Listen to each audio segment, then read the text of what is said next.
I have viewers from time to time who send me photographs that they have taken in their personal explorations and have provided me with information about where the photos were taken.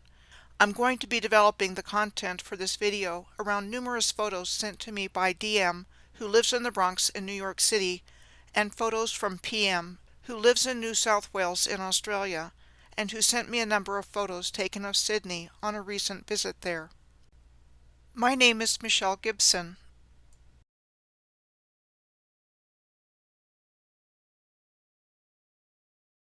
New York is going to be my starting point for this video. In our historical narrative, what became New York City was part of the colony of New Netherlands that was established by the Dutch East India Company in 1621 to capitalize on the North American fur trade. The Dutch colony primarily included land in what became New York, New Jersey, Delaware, Connecticut, and Pennsylvania, and the traditional lands of the Algonquin Lenape people. According to the history we have been taught, everything changed for the Lenape who lived here after Henry Hudson, an English seafarer and explorer, sailed up what is now called the Delaware River in 1609 on behalf of the Dutch East India Company, and this painting depicts what we are taught to believe about all the original people of this land. They were hunter-gatherers living off the land, and framing the European colonizers as the builders of infrastructure and civilization in the so-called New World. On March 20th of 1602, the Dutch East India Company was chartered to trade with India and Southeast Asian countries when the Dutch government granted a 21-year monopoly for the Dutch spice trade. It was a megacorporation, which is defined as a massive conglomerate, usually private, holding near monopolistic, if not monopolistic, control over multiple markets. It has often been labeled a trading or shipping company, but was in fact a proto-conglomerate, diversifying into multiple commercial and industrial activities, such as international trade, shipbuilding, production and trade of East Indian spices, Indonesian coffee, and South African wine. The first formally listed public company by widely issuing shares of stocks and bonds to the general public in the early 1600s, it was the world's most valuable company of all time, with a worth of $7.9 trillion.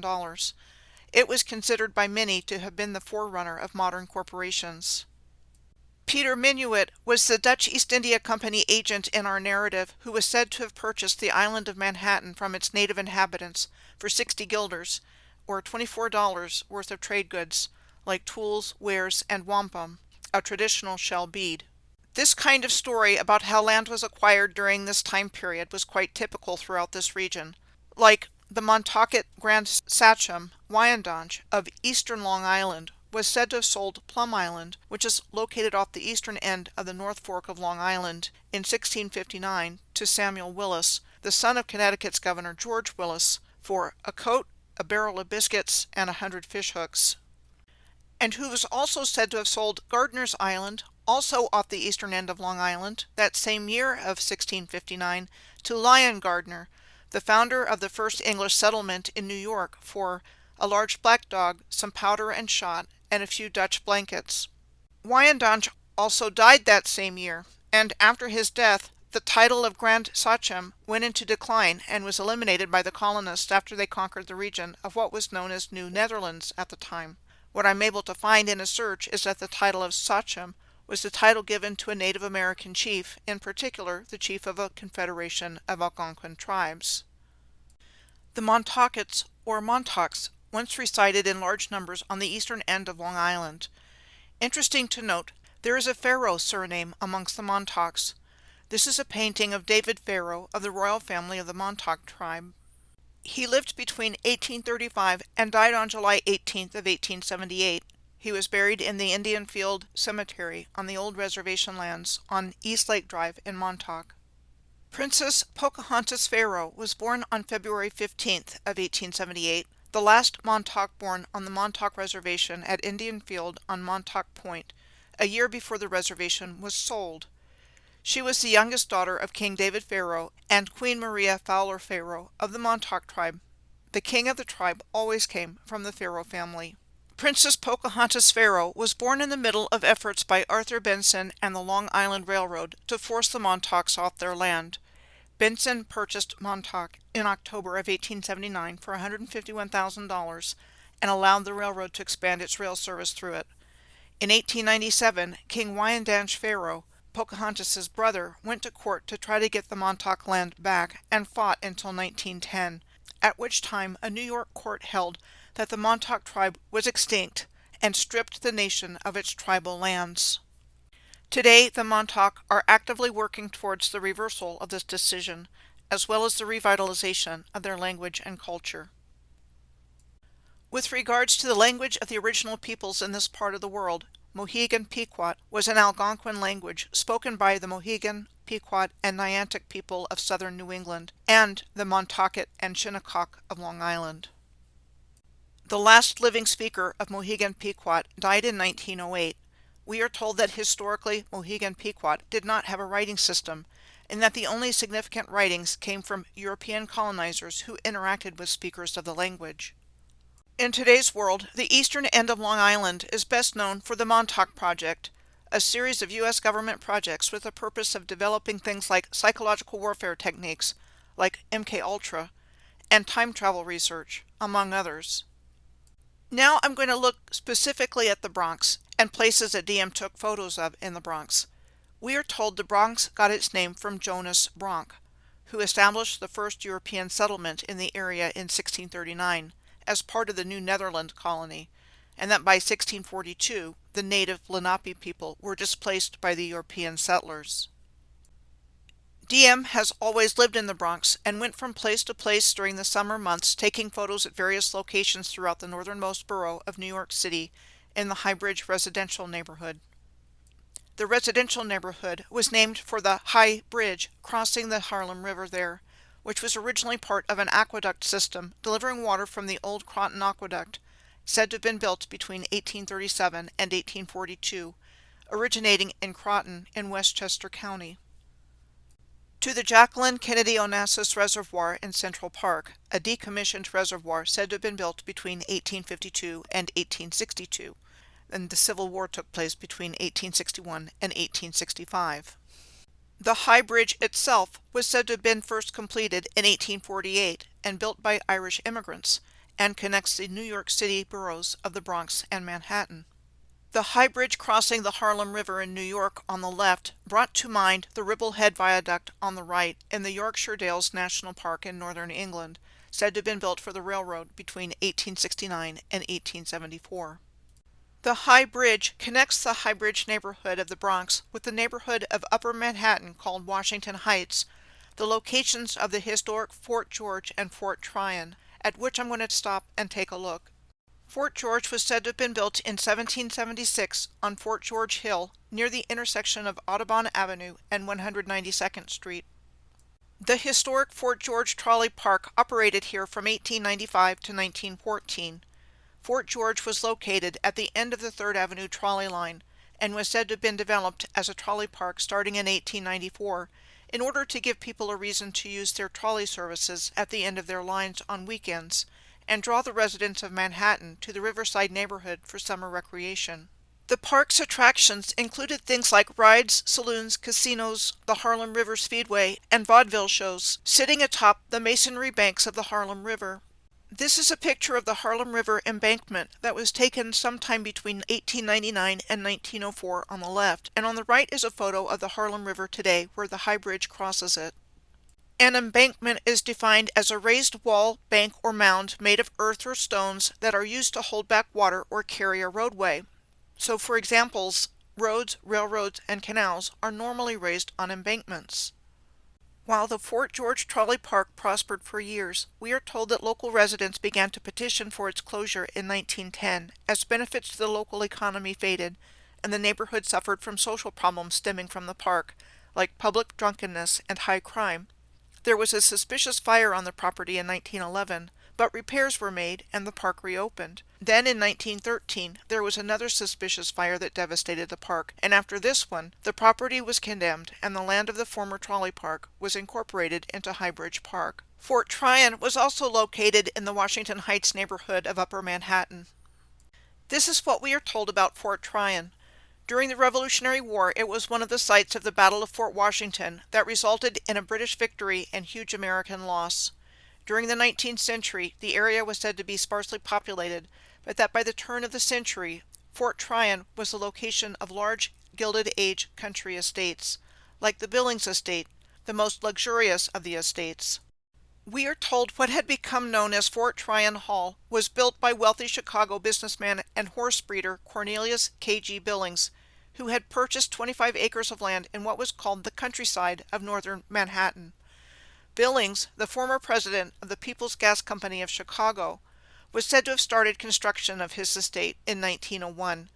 Billings' estate had a mansion, stables for 60 horses, and an observatory. By 1917, Billings was ready to move on and sold his estate to John D. Rockefeller.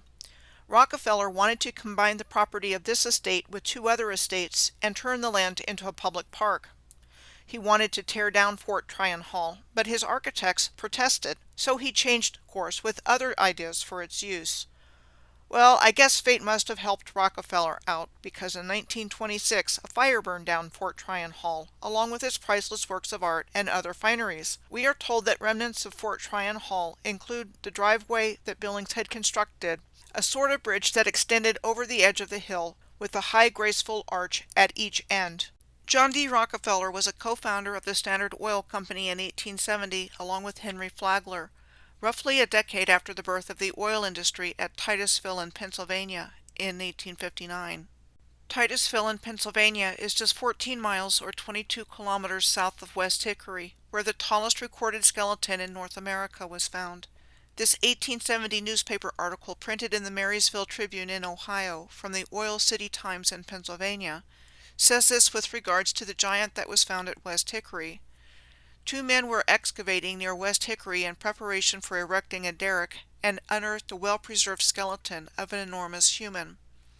The bones of the skeleton were described as remarkably white, the double teeth all in place, of extraordinary size, and that when the giant was alive he must have stood 18 feet or 5.5 meters in stockings. The bones were found about 12 feet or 3.5 meters below the surface of a mound, and the mound was not more than 3 feet or less than a meter above the level of the ground around it.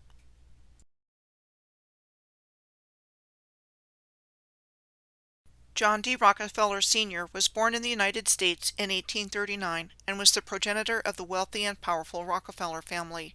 He was considered to be the wealthiest American of all time, as seen in this ranking by CNN Business. Rockefeller's wealth soared as kerosene and gasoline grew in importance. At his peak, he controlled 90% of all oil. And there were star forts, trolley parks, and lighthouses all throughout this part of the world. I found that between the entrance to the lower New York Bay at the Atlantic Ocean, to the locations around the George Washington Bridge across the Hudson River alone, there were 11 historical star forts that are in pairs and/or clusters, 5 major historic trolley amusement parks, and 11 lighthouses. I found much more of the same kinds of infrastructure all the way up the Hudson River from New York City. Now I'm going to start looking around the Bronx with photos DM sent me of Claremont Park, which is due east of the High Bridge. Claremont Park is located on 170th Street between Clay Avenue and Teller Avenue, all the way until Morris Avenue and Mount Eden. The Mount Eden neighborhood is situated between the High Bridge neighborhood and the Claremont neighborhood, where Claremont Park is located. Mount Eden is served by the Mount Eden Avenue station on the Interborough Transit, or IRT, Jerome Avenue line of the New York Subway. Jerome Avenue is one of the longest thoroughfares in the Bronx, at 5.6 miles or 9 kilometers long, stretching from the Concourse neighborhood to the Woodlawn Heights neighborhood. Claremont Park is in the Morrisania section of the Bronx, and is on land that was once part of the Morris family estate, and the site of what was called the Zaborowski Mansion. We are told that Richard and Sarah Morris moved their estate from Barbados to what became the Bronx after purchasing land for the estate in 1670, and that their infant son Louis inherited it after they died, making him the first lord of the manor of the family estate, which was held in trust until he came of age. Louis Morris later became Chief Justice of New York and the British Governor of New Jersey. In our historical narrative, we are told the Dutch New Netherland colony became a British colony in 1664 after a fleet of 4 British warships under the command of Colonel Richard Nicolls sailed into what became the New York harbor and demanded that the Director General of the Dutch colony, Peter Stuyvesant, surrender to the British. and he surrendered the colony without a fight. When I looked up the coat of arms of his grandson, Robert Morris, in past research, who was a signer of the Declaration of Independence, this is what I found. When I looked up the Morris coat of arms, there were several versions, and this was one of them. Interesting to note, there are Morris dancers in England who practice a group dance form of choreographed steps with bells on the knees and wielding sticks, swords, or handkerchiefs. It is said the name of Morris dance was first recorded in the 15th century as Moorish dance. Here is a 1480 dated statue of a Moorish dancer with bells on the knees at the Old Town Hall in Munich. At any rate, we are told that Morris family estate land was auctioned off by the descendant of Lewis, Governor spelled Governeur, Morris, in 1848 because of the encroachment of the coming of the New York and Harlem Railroad, and a parcel of it was purchased by the newlywed Zoborowski couple, who then built the Zoborowski Mansion, which was said to have been built in 1859, and was renowned for its white marble sculptural decor and terraced lawns on 38 acres of land, and that the mansion was torn down in 1938. The New York and Harlem Railroad, today's Harlem Line of the Metro-North Railroad, was said to be one of the first railroads in the United States and the world's first street railway. It was said to have been designed by John Stephenson, an American coach builder, who had patented this first streetcar to run on rails in the United States, which formally opened on November 26 of 1832 and was initially a horse-drawn streetcar, and that it was opened in stages between 1832 and 1852 between Lower Manhattan and Harlem. Eventually powered by steam engines and then by electric traction cars, all the different operators of the line went into receivership, and it was permanently converted to a bus operation in 1932. We are told that Frederick Law Olmsted was hired to survey and map the streets of the Bronx in 1879, and that he had recommended the purchase of property to form a green belt of parks and parkways, but that his recommended plan was declined. Then New York Herald editor John Mullally advocated for the creation of parks in New York City, and to this end he formed the New York Parks Association in 1881. The New Parks Act was passed by the New York State Assembly in 1884, and then between 1888 and 1890, land was purchased for parks in the Bronx like Claremont, along with Crotona, Van Cortlandt, Bronx, St. Mary's, and Pelham Bay. This map was notated as an 1884 map of the West Bronx. In 1889, Claremont Park and the nearby harness horse racing track called Fleetwood Park was considered as a possible location for the 1892 International Columbian Exposition, which was the official name of the 1892 Chicago World's Fair. There was also railway service through here from the late 1860s, and Claremont Park Station on the New York Central Railroad's Harlem Line was said to have come into existence in 1891, around the same time as Claremont Park. The Claremont Park Station was closed in 1960 for such reasons given as competition with the subway and the automobile, among other reasons. Here are photos that DM sent me of around and through Claremont Park.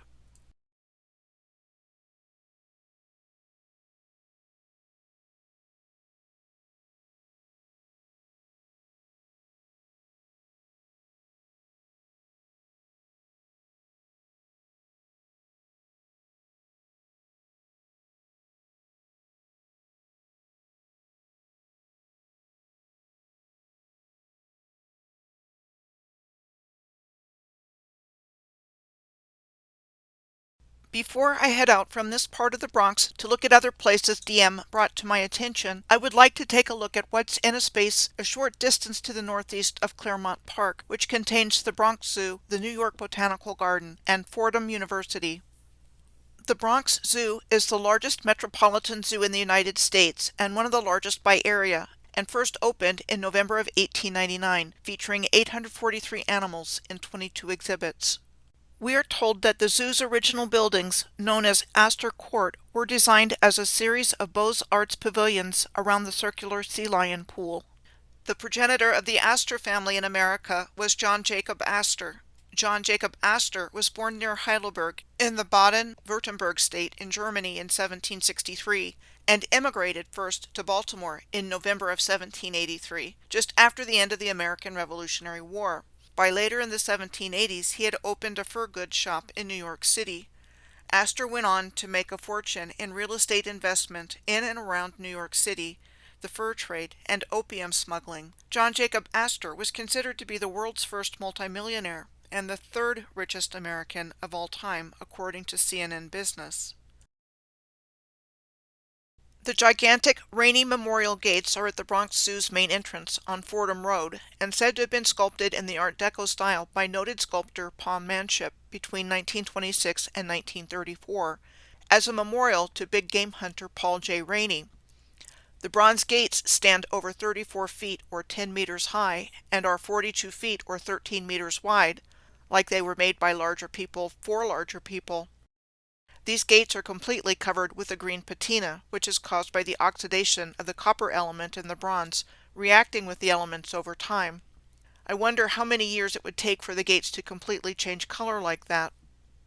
Paul J. Rainey was born into a wealthy family whose fortune came from coal and coke production.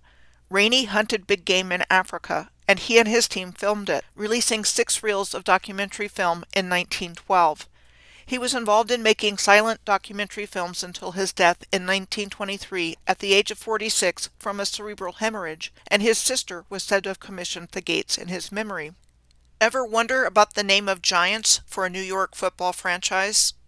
And giant bones and skulls are frequently uncovered around the world in spite of continuous efforts to make them go away. There was a human exhibit at the Bronx Zoo for a period of time in 1906. Otabenga was a Mbuti, a pygmy from the Congo, who had been purchased from a slave trader by Samuel Phillips Verner, a Presbyterian missionary and explorer in the Belgian Congo. Verner was looking for African tribespeople to exhibit at the 1904 Louisiana Purchase Exposition in St. Louis. Human zoos, public displays of people, were commonly found at World's Fairs, also known as expositions or exhibitions, in the 19th and 20th centuries. The exhibits of people from around the colonial world implied the superiority of Western society and emphasized the inferiority of the culture of the exhibits through themes that marginalized them as savages. There are 2 definitions of the word exposition. One is a device used to give background information to the audience about the setting and characters of the story. Exposition is used in television programs, movies, literature, plays, and even music. What better way to tell your audience the story you want them to believe than the other definition of exposition, a large exhibition of art or trade goods? I absolutely believe that the original people were the master builders of the Earth's civilizations, not the colonizers that occupied and established control over foreign lands and people, and then they took credit for building everything we see in the world today. The colonizers used these expositions and exhibitions to tell the story they wanted people to believe. The New York Botanical Garden is located on 250 acres or 100 hectares across from the Bronx Zoo. The New York Botanical Garden first opened in 1891, 8 years before the Bronx Zoo, and we are told that the first structures on the grounds opened about a decade later. This would include the Enid A. Haupt Conservatory, a greenhouse said to have been designed by Lord and Burnham Company in the Italian Renaissance style, which first opened in 1902. We are told that this conservatory was inspired in part by greenhouse builder Joseph Paxton's Crystal Palace, where the 1851 Crystal Palace exhibition in London was held, the first of a series of major World's Fairs, expositions, and exhibitions that took place primarily over the next 100 years, which were described as large global exhibitions designed to showcase the achievements of nations. So, for example, we are told the purpose of the first great exhibition at the Crystal Palace was making clear to the world Britain's role as industrial leader, while at the same time providing a platform on which other countries from around the world could display their achievements. I have long seen them as showcasing the technology and architectural wonders of the original civilization before being hidden away or forever destroyed, like the Corliss engine at the 1876 Centennial Exhibition, the first official World's Fair in the United States that was held in Claremont Park in Philadelphia. We are told that it was held to celebrate the 100th anniversary of the signing of the Declaration of Independence. We are told that the largest coreless steam engine ever built, with its 1400 horsepower engine, was on display in and generated all the energy used in the machinery hall during the 1876 exhibition. The coreless steam engine was said to have been invented by George Henry Corliss and patented in 1849. It was described as a steam engine fitted with rotary valves and variable valve timing, and generally 30% more fuel efficient than conventional steam engines.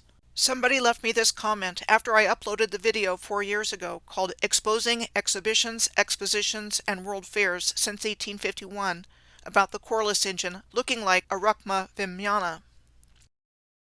I looked it up, and sure enough, it does look like a Ruckma Vimyana. This was the frontal view of the coreless steam engine from the 1876 Centennial Exhibition on the left, and an illustration of the Ruckma Vimyana on the right. Vimyanas have come down to us as ancient flying vehicles that are described in ancient Indian texts. Another building on the grounds of the New York Botanical Garden is the Leicester T. Mertz Library, which was said to have been built in the Renaissance Revival architectural style starting in 1896 and first opening in 1899. It is the largest botanical research library in the United States, and the first library to focus exclusively on botany, with large collections of books relating to botany and horticulture.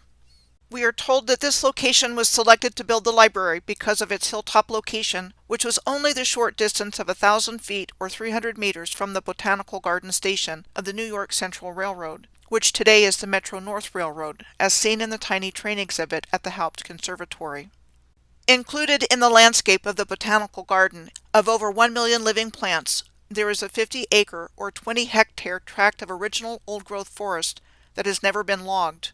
Called the Thane Family Forest, it is in a section of the Botanical Garden along the Bronx River and occupies about 1/5 of the grounds, and once called the most precious natural possession of New York City. It consists of several different kinds of trees, like oak, hemlock, beech, and sweet gum. The New York Times tells us in a 2011 article about it that it was where the Lenape trod, the original people here. Only the article tells us it was land on which they would hunt.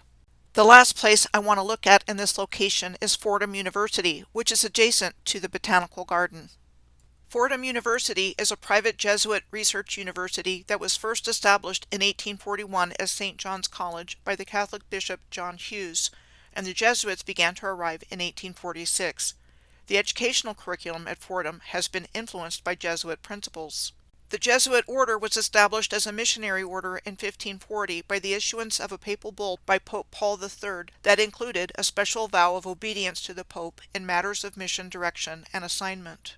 A papal bull is an official papal letter or document named after the leaden seal or bulla used to authenticate it.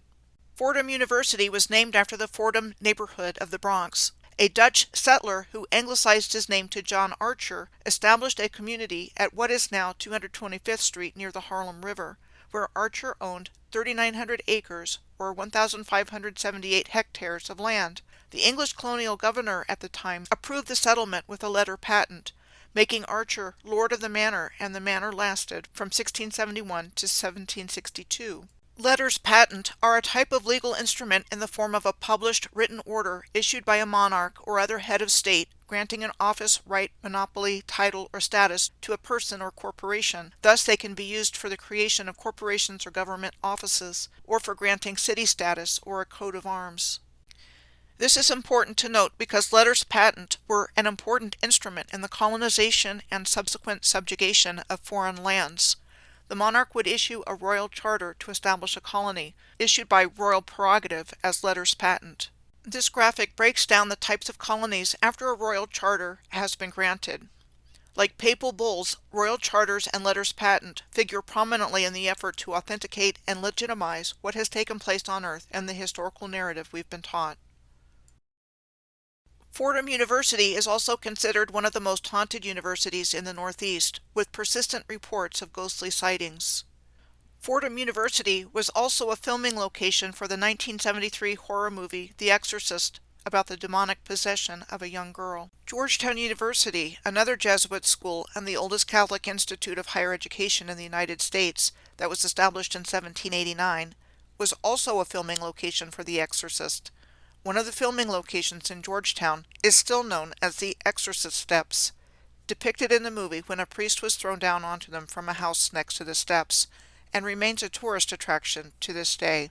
Edgar Allan Poe lived a couple of blocks from Fordham University in a cottage he and his family were said to have moved into in 1846, which was the same year the Jesuits started to arrive, as previously mentioned, after the university was established in 1842. His young wife and first cousin, Virginia Clem, who was the age of 13 when they married sometime around 1836, died from tuberculosis when they were living at the cottage in 1847. Edgar Allan Poe befriended the Jesuits during the time he lived there.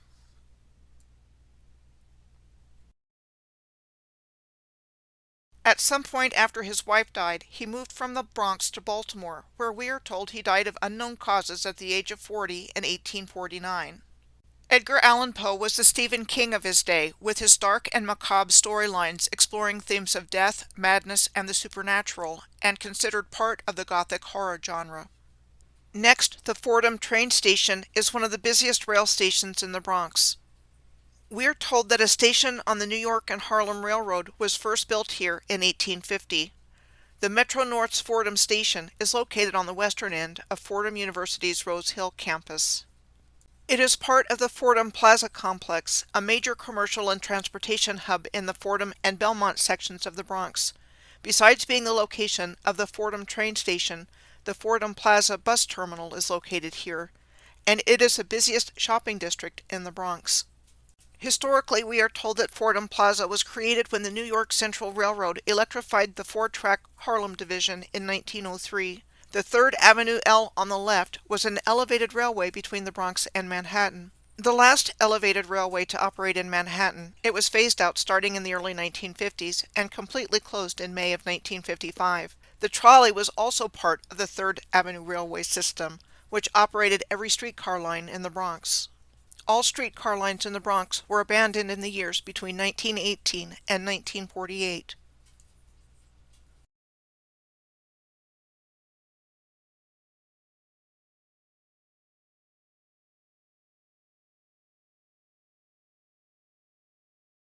There are also a lot of churches in the Bronx.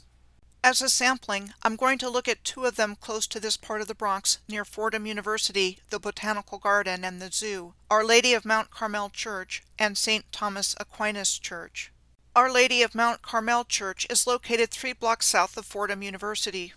The construction of the church was said to have started in 1906 for Italians living in the neighborhood, with the basement completed by 1907 and the rest of the church by 1912. Our Lady of Mount Carmel Church has 2 organs, one in the sanctuary and one in the gallery. The new sanctuary organ was said to have been commissioned in 2017 and installed in the existing chamber in the sanctuary. The gallery organ was said to have been first built in 1916 for a private residence, and we are told was rebuilt and enlarged in 1937. The original sanctuary organ was said to have been the first one built for the sanctuary, and then rebuilt sometime around 1935 by the same company that rebuilt and installed the gallery organ. Next, the construction of the present-day St. Thomas Aquinas Church, said to have been designed in the English Gothic style by Thomas Dunn, was said to have started in 1906 in the neighborhood of the Bronx known as West Farms, the farthest western section of Westchester, and it was dedicated by Cardinal Hayes, the 5th Archbishop of New York, in 1925. Like Our Lady of Mount Carmel Church, there is an organ presence in this church as well. Notice how these organ pipes are situated around the cathedral's rose window. Cathedral rose windows look like the cymatic patterns of musical notes. With the massive organ pipes surrounding the cathedral rose windows, it appears as though this was a musical system designed to generate waves of specific frequencies, like solfeggio frequencies, through this type of window. Solfeggio frequencies make up the ancient 6-tone scale used in sacred music, like, for example, Gregorian chants and Tibetan singing bowls. Each solfeggio tone is a frequency that can be used to balance one's energy and keep one's body, mind, and spirit in harmony. The modern suppression of solfeggio frequencies is an issue for humanity. The current musical scale is not tuned into the solfeggio frequencies, and the results of this are believed to negatively affect our thinking skills and emotional states. Pipe organs are musical instruments that produce sound by driving pressurized air through organ pipes selected from a keyboard. In biology, what is called an organ is a collection of tissues that structurally form a functional unit specialized to perform a particular function, from the Latin organum, meaning an instrument or tool. Makes me wonder if similarly pipe organs produced specific frequencies at specific times for specific reasons as needed by the system as a whole. But sound and frequencies can result in destruction as well. Resonance occurs in oscillating systems when an external force with the same natural frequency causes a rise in amplitude, which results in a net rise of mechanical energy, and this phenomenon leads to excessive vibrations and structural failure when a forced resonant frequency is applied. Like Fordham Manor, West Farms was said to have been granted as letters patent in 1666, in this case to Edward Jessup and John Richardson of Westchester, who were said to have jointly purchased the land of the Indian proprietors. I just have to say here that the year of 1666 that these places of Fordham Manor and West Farms in the Bronx were founded just screams at me. The year of 1666 was the same year that Isaac Newton famously observed the falling apple, upon which he developed his foundational law that gravity is universal. This was the same year as the Great Fire of London, which swept through central London in the same area the City of London occupies today. The City of London, also known as the Square Mile, is the primary central business district of London, and all the major banks today operate from the city. Its sister cities are Washington, D.C. and the Vatican. All three are not considered any part of the country they are located in. It was also the year that the Cesta QV Act was passed by the British Parliament, after the 1665 Great Plague and the 1666 Great Fire in London. The Cesta QV Act of 1666 subrogated the rights of men and women, meaning all were declared dead or lost at sea. The government took custody of everybody and their property into a trust, and the state became the trustee, holding all titles to people and property until a living person comes back to reclaim those titles. The year of 1666 was also the year that Sabbatai Zevi, Jewish mystic and student of the Kabbalah, was proclaimed Messiah by Nathan of Gaza. Sabbatai Zevi and his follower Jacob Frank brought Sabbatean Frankism to the world. And the following year, in 1667, John Milton's poem Paradise Lost was published. As related in the poem, newly banished fallen angels organize, and the fallen angel Lucifer, now referred to as Satan, volunteers to corrupt the newly created earth and God's new and most favored creation, mankind. He goes to the Garden of Eden and convinces Eve by duplicity to eat of the fruit of the tree of knowledge of good and evil, which directly led to their expulsion from the Garden of Eden. I think Paradise Lost was original disclosure about what has taken place here. Paradise was lost, and we were brought to the corrupted, inverted world we live in today. There is more happening around this time in our historical narrative, but this gives you the idea that 1666 was a very important year for the controllers in our current timeline. So now I'm going to continue on with taking a tour around the Bronx from the photos that DM sent me. She drew my attention to Woodycrest Park and Woodycrest Center and the surrounding area. This is what she said in her email to me. Woodycrest Park is a very small park located on Jerome Avenue and Woodycrest. She said, a few blocks away from the Joker Stairway. She continued, it is across the street from the Old World Woodycrest Center, formerly a home for boys. Very steep hill, extremely mud flooded, now all cleaned up, refaced, spires and cones all gone. As a child growing up in Harlem in the 1960s on the other side of the East River, or Harlem River, we walked across the McCombs Dam Bridge to go to the movies. We always could see what we called the haunted house because it was dark, dingy, and creepy looking. We called it that until high school when my classmate told me the name of it and that he lived there all his life. What I could find out about Woodycrest Center today is that it is a skilled nursing facility and a pioneer in HIV/AIDS treatment. She had mentioned this location is near what is best known today as the Joker Stairs, officially the West 167th Street Step Stairs, which connect Shakespeare and Anderson Avenues at West 167th Street near the subway station there in the Highbridge neighborhood, were a filming location for the 2019 film Joker, and later were in its 2024 sequel, Joker: Folie à Deux, released in September of this year. In, for example, the 2019 film, Arthur Fleck walked up and down these stairs as part of his daily routine. Fleck was a failed clown and wannabe stand-up comedian whose descent into mental illness turns into an alter ego known as the Joker, and inspires a violent countercultural revolution against the wealthy in the decaying Gotham City. Towards the end of the film, he dances down the stairs to rock and roll music wearing a brightly colored suit and clown makeup, representing a change in his character. This has resulted in these stairs becoming a tourist destination and a place where people reenact the scene in imitation of the Joker character, sometimes in costume, sometimes not. I will revisit this subject later in this video with my thoughts about what I think is its significance. Woody Crest Center is right across from the location of Yankee Stadium in this part of the Bronx. The old Yankee Stadium was said to have been built in 1923 next to the Macomb Dam Park.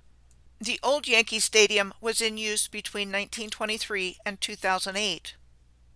Over the course of its history, the old Yankee Stadium became one of the most famous venues in the United States. Its nickname was the house that Ruth built, after Babe Ruth, whose best years as a baseball player and home run hitter coincided with the stadium's opening and the beginning of the winning history of the New York Yankees. We are told that Macomb Dam Park first opened in 1899 when the Bronx was still mostly farmland, and that land for the park had been set aside to ensure the developing neighborhood would be livable and sustainable. In today's world, Macomb Dam Park, along with this whole area we've been looking at in the Bronx, is in New York's 16th Congressional District. New York's 16th Congressional District is ranked as the poorest in the United States. The Macomb Dam Bridge crosses the Harlem River that connects Manhattan and the Bronx. This is an historic view DM sent me of the Macomb Dam Bridge from Harlem. DM also sent me these photos she took herself of the old stonemasonry foundations of the Macomb Dam Bridge.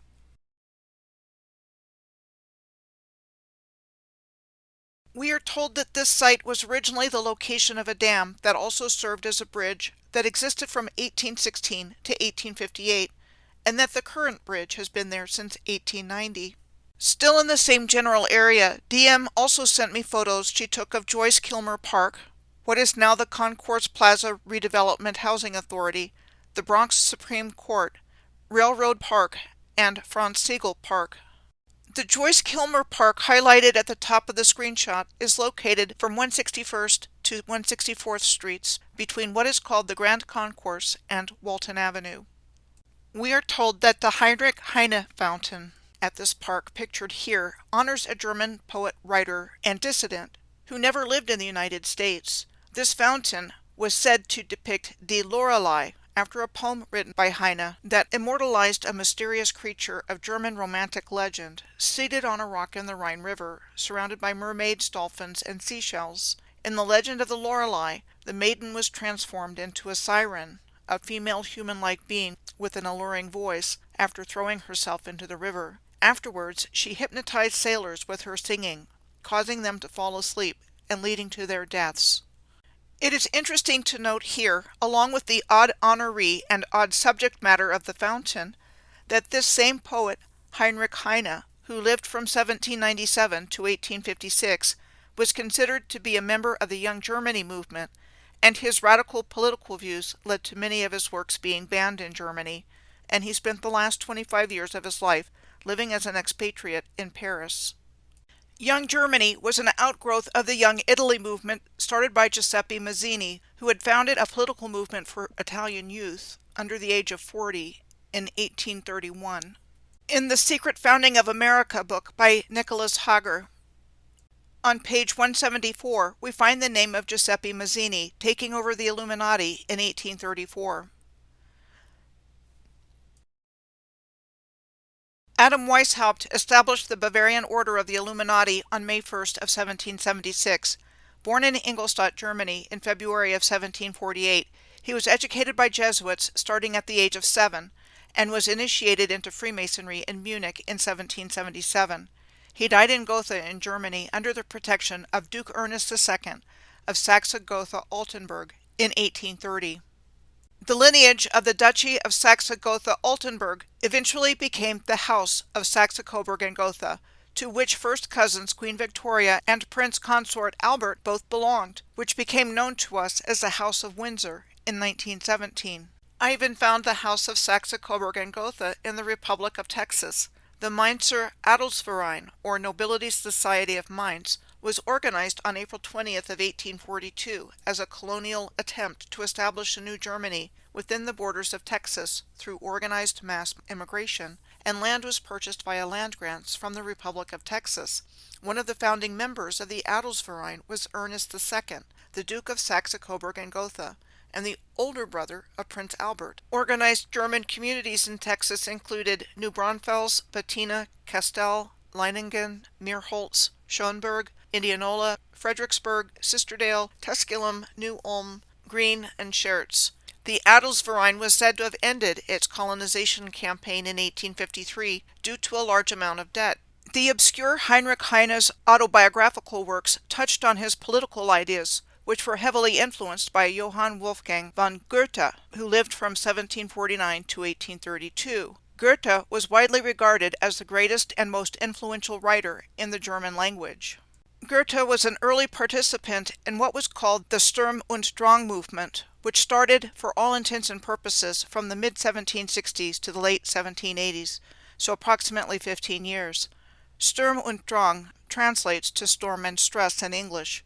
In the Storm and Stress movement, which along with literature included music, visual art, and theater, individual subjectivity and extremes of emotion were given free expression in reaction to the perceived restraints of rationalism imposed by the Enlightenment, which extolled an objective view of life. So the extremes of emotion in this movement included expressions of greed, violence, disturbing visions, nightmares, terror, murder, and other emotionally provocative subjects.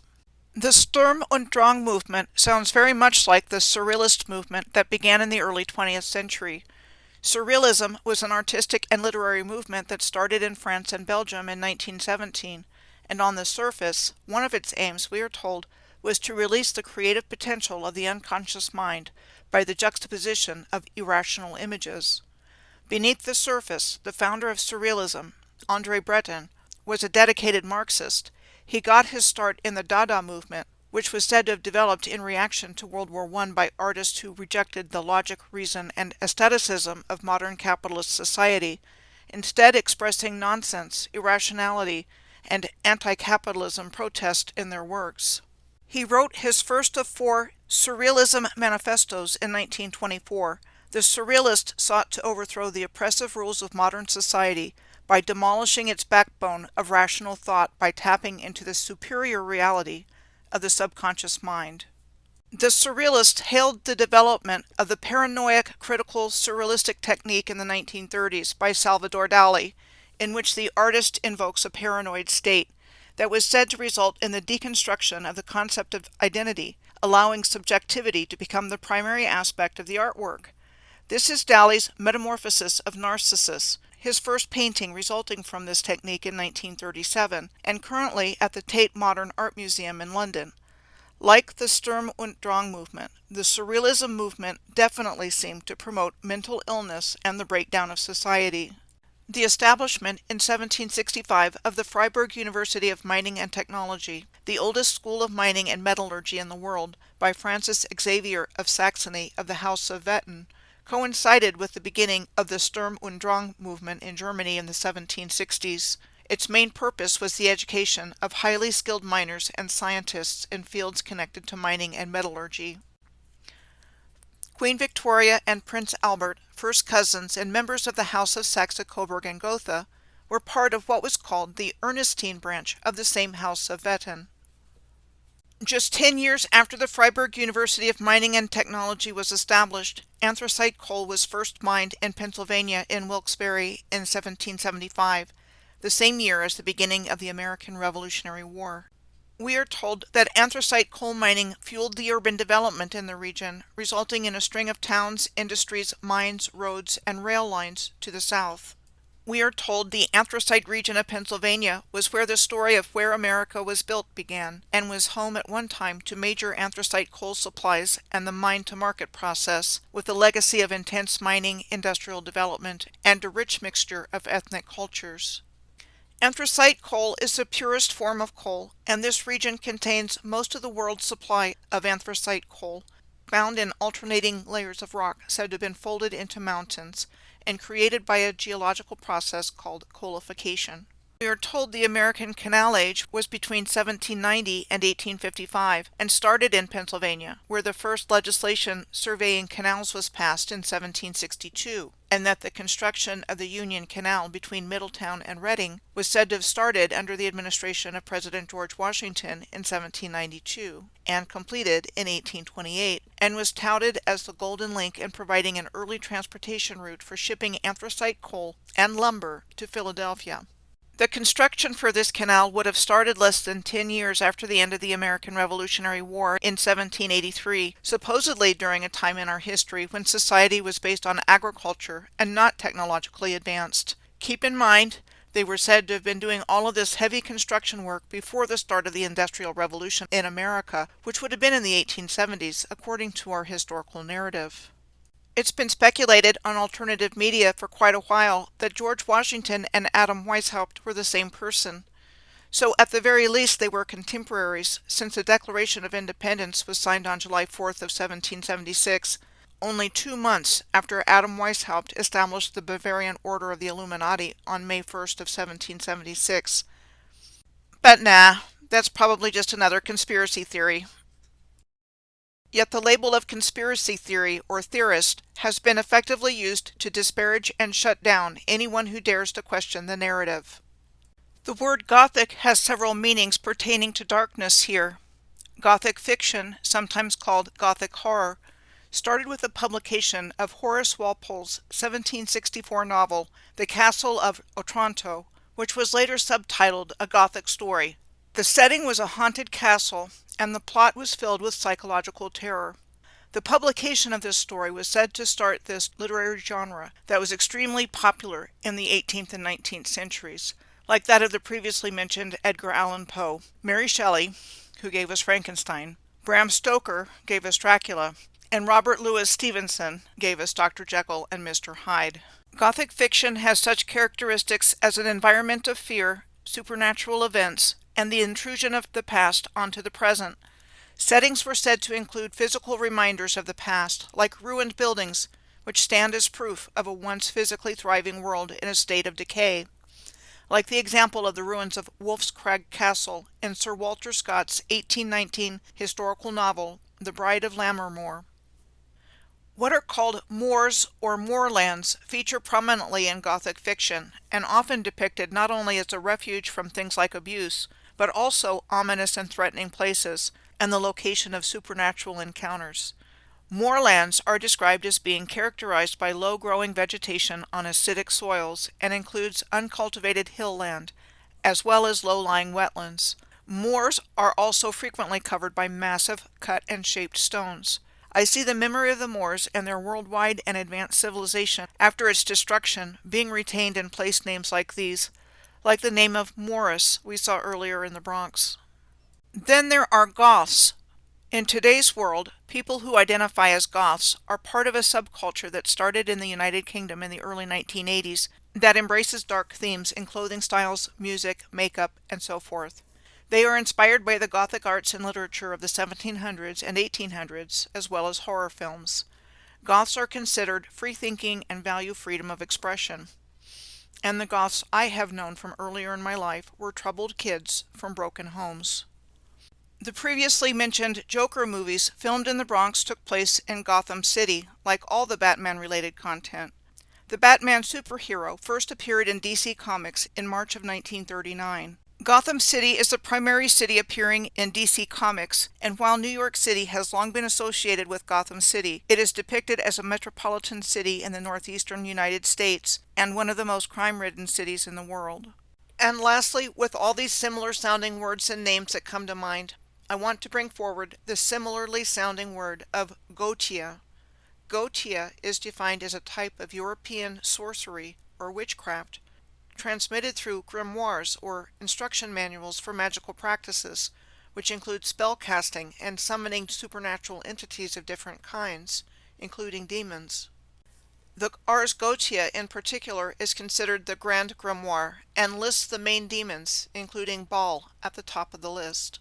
I think what we are seeing playing out in our world today is that demonic forces found their way into this world within the last couple of hundred years after destroying the old world that was ancient and highly advanced in all ways, both technologically and spiritually, by a deliberately caused cataclysm through the Earth's original energy grid, and that these parasitic demonic forces have created a new world based on their darkness, involving extreme psychological abuse, trauma, and torture in these high-energy and technologically advanced places, given us an occulted, dark culture, and have been implementing their desire to break our spirits and psyches in order to turn us into energy sources for them, and ultimately to turn us into them without us even being aware of it, using MK Ultra in all aspects of our lives, not just what is out there to find about the MK Ultra abuse and trauma on an individual level surrounding the Montauk Project on Eastern Long Island. They have given us cultural icons like the Joker, the messed up person who descended into insanity and whose alter ego became a criminal mastermind. And people actually celebrate him by going to the Joker stairs as a tourist destination and imitating him without questioning why that would even be a thing. And the same idea with the Exorcist steps in Georgetown. They want a messed up and controllable humanity in their image, and not a humanity that is functioning at a high level of consciousness in the image of God. More on this subject to come throughout this video, but for now back to DM's photos of places around the Bronx. In the next block down from the Joyce Kilmer Park is what used to be the Concourse Plaza Hotel, and today is the Concourse Plaza Redevelopment Housing Authority.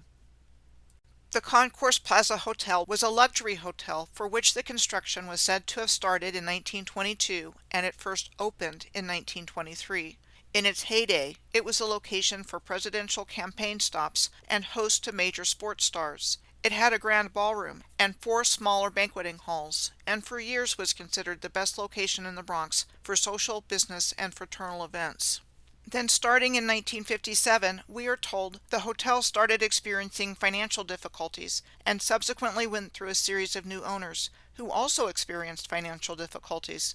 Then during the 1960s, the surrounding neighborhood diminished in value, and by 1968, it became what was called a welfare hotel for poor families who relied on the government for shelter. The property was bought by New York City in 1974 and was turned into the low-income residence for seniors it is today. The next 2 places we come to going down from Joyce Kilmer Park and the Concourse Plaza building are the locations of the Bronx Supreme Court and Railroad Park. The Bronx County Courthouse, also known as the Bronx County Hall of Justice, which houses the Bronx Supreme Court, was said to have been designed in the Art Deco style in 1931 and built between 1931 and 1934, which would have been in the middle of the Great Depression, which lasted between 1929 and 1939. There appears to be a disproportionately large 2-hour size entranceway here at the courthouse, like what we saw back at the Rainey Memorial Gates at the Bronx Zoo. The Bronx Supreme Court handles civil cases over $50,000, like medical malpractice, labor laws, and motor vehicle cases. The next place DM sent me photos of was Railroad Park, located from 161st to 162nd between Park Avenue and Cortlandt Avenue, in the Melrose neighborhood of the Bronx. We are told that the Melrose neighborhood was named by a Scottish surveyor as a tribute to the Melrose Abbey mentioned in Sir Walter Scott's poem, The Lay of the Last Minstrel, Canto 2nd. Melrose Abbey is a ruined monastery in Scotland.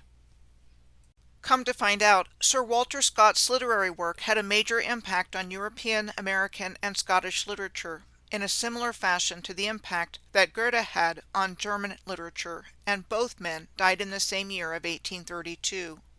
What we are told about this part of the Bronx is that the Morris family was selling sections of their property mainly to German immigrant families in the 1850s as part of their land grant from the British Crown in the 17th century, and that the coming of rapid transit in 1908 transformed this place into a bustling urban area.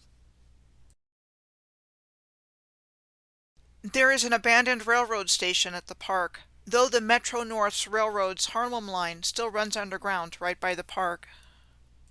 DM also sent me photos of Siegel Park, which is located from 153rd to 158th Street between the Grand Concourse and Walton Avenue, just below the Bronx County Courthouse/Supreme Court building. Franz Siegel Park is an urban green space that was named for an obscure historical figure who was a German immigrant to the United States in 1852. Here are DM's photos from Franz Siegel Park.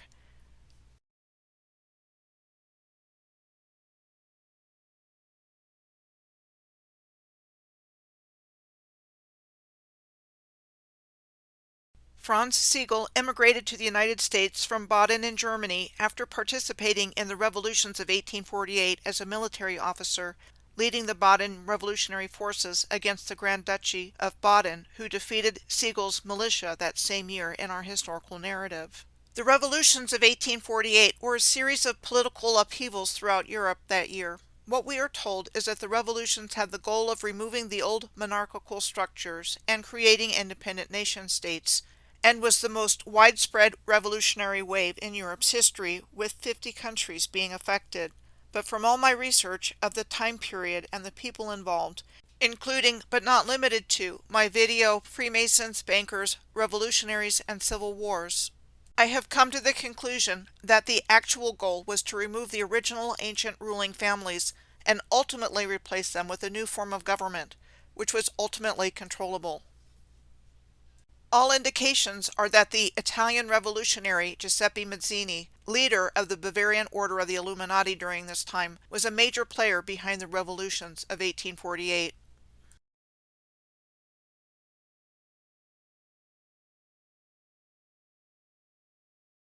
So in our historical narrative, Franz Siegel immigrated to America in 1852 after the revolutions of 1848, and he was considered one of the German 48ers. The 48ers were Europeans who left their countries to immigrate to other countries after the revolutions of 1848, for given reasons such as disappointment with their failure to permanently change the government in places like Germany or the Austrian Empire, or because they were ordered by the governments to leave because of their revolutionary activities. The 48ers tended to be respected, wealthy, well-educated, and politically active, and successful in their new countries. 48ers immigrated primarily to the United States, South America, the United Kingdom, and Australia. Many of the German 48ers who came to America landed in places like Wisconsin, Missouri, Ohio, and Texas, where they developed beer and wine industries and agricultural enterprises. The German 48ers who came to Australia were mainly middle-class professionals of all kinds, from academics and engineers to artists and musicians. Many became vintners and worked in the wine industry. We are told that a German-American club was founded in Adelaide in 1854 and played a major role in Australian society.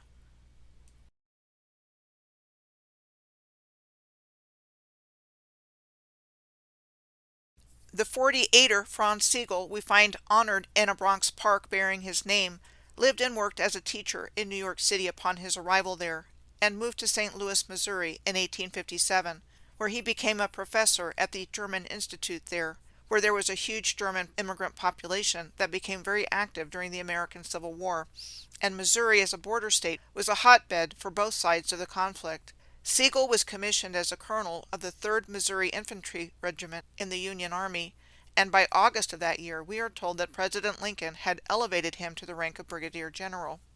Siegel was listed as having been involved in 5 Civil War battles: the Battle of Carthage in Missouri, the Battle of Wilson's Creek in Missouri, the Battle of Pea Ridge in Arkansas, the Second Battle of Bull Run in Virginia, and the Battle of Newmarket in Virginia. There are 2 in particular I would like to bring to your attention: the Battle of Wilson's Creek and the Battle of Pea Ridge. The Battle of Wilson's Creek was the first major Civil War battle west of the Mississippi, with a date for it given of August 10th of 1861 near Springfield, Missouri. By the end of the day in our narrative, the battle was called for Confederate forces and as a result gave control of southwestern Missouri to the Confederates. The Battle of Pea Ridge took place in northwestern Arkansas on May 7th through 8th of 1862, near Leetown in Benton County, Arkansas, not far from the Missouri and Oklahoma state lines of today.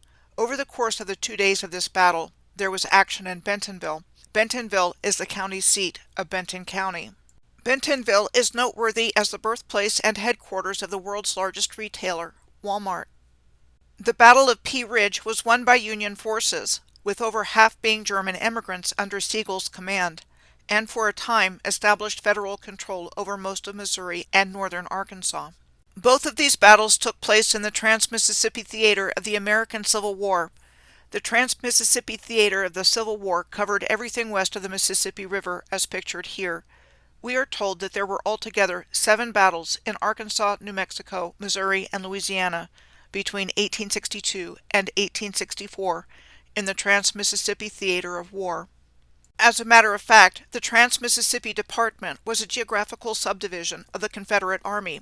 When Union forces under General Ulysses S. Grant captured the Confederate stronghold of the port of Vicksburg in Mississippi on July 4th of 1863 and divided the Confederacy, Confederate General Edmund Kirby Smith's forces were cut off from the Confederate capital of Richmond, Virginia. At the time, Edmund Kirby Smith was the commander of the Trans-Mississippi Department, and for the rest of the Civil War, he remained west of the Mississippi River. As a result of being cut off from Richmond, Kirby had free rein in a nearly independent area of the Confederacy, and the whole region became known as Kirby Smithdom, and nobody really knows what was going on there during that time. I first learned about the Trans-Mississippi Department when I was doing some research around Albert Pike, an influential 33rd degree Freemason who was a senior officer of the Confederate Army who commanded the District of Indian Territory, otherwise known as Oklahoma. Albert Pike also made the Van Buren and Fort Smith area his home in Arkansas on today's Oklahoma state line to the southwest of Bentonville from 1833 until after the Civil War, at which time he moved to Washington, D.C.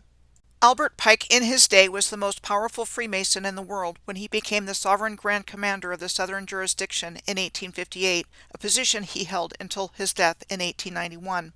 Along with holding the position of Sovereign Grand Commander of the Southern Jurisdiction, he held the position of Grand Master of the Central Directory in Washington, D.C., and Sovereign Pontiff of Universal Freemasonry. This region was also the heart of the ancient Washita Empire, with Monroe, Louisiana being the imperial seat, in what was known as Washita proper. I think what was really going on here was very different from what we are told about the American Civil War, and it has everything to do with what actually happened to the advanced ancient civilization that was originally here. I can't help but notice that the map of the ancient Washita Empire of North America that has been removed from our collective awareness on the left roughly corresponds to the map of the Louisiana Purchase in the middle, and the Western and Trans-Mississippi theaters of the American Civil War on the right.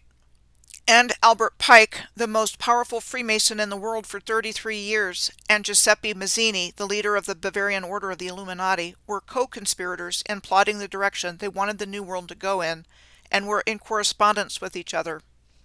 The following 3 quotes that appear to be the military blueprint for 3 world wars were said to have been contained in a letter written by Albert Pike to Giuseppe Mazzini in 1871. For the First World War in the letter, Albert Pike was talking about the Illuminati overthrowing the Tsars and making Russia a fortress of atheistic communism. The year of 1871 was the same year that Karl Marx first wrote about communism with regards to the Paris Commune. The short-lived Paris Commune was established on March 28th of 1871, which was a radical, socialist, anti-religious, and revolutionary government that ruled Paris until it was suppressed by the French army in May of 1871. What happened in the Paris Commune was closely followed by London resident Karl Marx, who published a pamphlet in June of 1871 called The Civil War in France, about the significance of the struggle of the communards in the Paris Commune. What we know of as communism is also known as Marxism, and still very much with us today.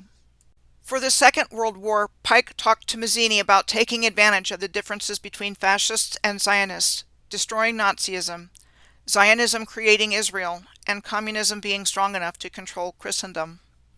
And for the Third World War, Pike wrote about the Illuminati taking advantage of the differences between Zionist and Islamic leaders so they mutually destroy each other. Any of this sound familiar to what we know in the present day? Sure does to me. Could it be that all of these conflicts, at least since the American Civil War and maybe even the Crimean War and other wars of the 19th century, been planned, even scripted out, for the controller's desired outcome, which was world control and domination? More thoughts about this to come later in this video. The last place I'm going to take a look at in this journey through the Bronx before I head over to Sydney in Australia are the photos DM sent me of the old Bronx Borough Courthouse, just a couple of blocks to the east of these places we have been looking at in the South Bronx, and we are still in the same Melrose neighborhood where the Railroad Park is located. The old Bronx Borough Courthouse was said to have been built out of granite in the Beaux-Arts architectural style between 1905 and 1914. The building's interior had lavish stairways, chandeliers, ornaments, and stained glass windows. The building was officially closed by the city in 1977 and entranceways were sealed. Though it has been abandoned for all intents and purposes since then, the building was designated as a New York City landmark in 1981 and was added to the National Register of Historic Places in 1982. The 161st Street station of the New York City Subway's IRT 3rd Avenue elevated line was in front of the courthouse until 1973, when the elevated line was eliminated. DM concluded her correspondence with me by saying, "Thank you for giving me the opportunity to share what I've been doing all summer, to show that it really is everywhere, even here in the Bronx. They tried to burn it, but they couldn't destroy it all. What is still standing is refaced, fenced off, boarded up, covered with graffiti, severely neglected as a distraction, or in the process of tech removal." My note: also interesting to note the trash pile on the sidewalk in the bottom right corner of this photo in front of the once ornate but long abandoned old Bronx Borough Courthouse. Everything here was just left to rot in place. Now I'm going to leave the Bronx and head over to Sydney in Australia. This whole video was inspired by PM, who sent me photos from a recent trip to Sydney. PM lives in another part of New South Wales and sent me photos taken around Sydney when they're visiting family. I already had DM's photos in a file to do something with in a future project, and I thought this was the perfect opportunity to do something with both sets of photos in one project. I thought this was going to be a simple showing of both places and not take very long for me to complete.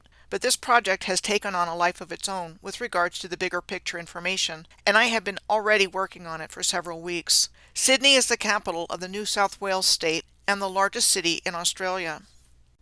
Like the Algonquin Lenape people being the traditional landholders of what became New York, New Jersey, Delaware, Connecticut, and Pennsylvania, after the colony of New Netherlands was established by the Dutch East India Company in 1621, the Eora, Darawal, and Darug Aboriginal peoples are the traditional landholders of Sydney, with a history of having lived here for at least 30,000 years.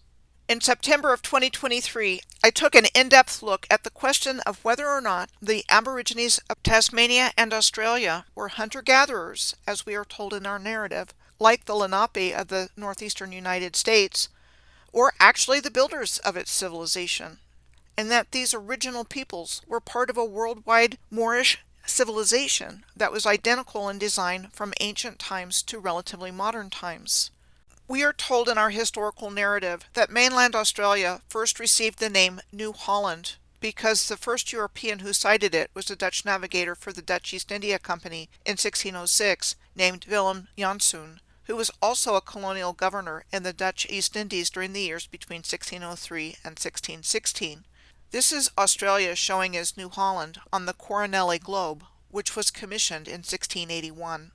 We are told that Vincenzo Coronelli became a Franciscan novice in 1665, around the same time as the red letter year of 1666 in our historical narrative that I talked about previously, and he went on to become an esteemed cosmographer, cartographer, and publisher, known in particular for his atlases and globes, and that in 1678 he was commissioned to make a set of terrestrial and celestial globes for the Duke of Parma. In 1699, he was made Father General of the Franciscan Order. He lived most of his life in Venice and died there in 1718. We are told in our historical narrative that the Franciscans were members of related religious orders that were founded by St. Francis of Assisi in 1209. We are also told the Franciscans were at the vanguard of missionary activity in the New World, aimed primarily at bringing the indigenous people of the Americas to Catholicism. At this point, I think the Franciscans were, like the Jesuits, actually playing a role in advancing the agenda of those behind the New World Order, and probably all Catholic religious orders were, for that matter, and that they were actually doing something very different from the pious and holy lifestyle in dedication to God and in service to humanity that we are taught about them. More on this subject later. Going back in our official history of the region, Abel Tasman shows up in voyages of exploration between 1642 and 1644.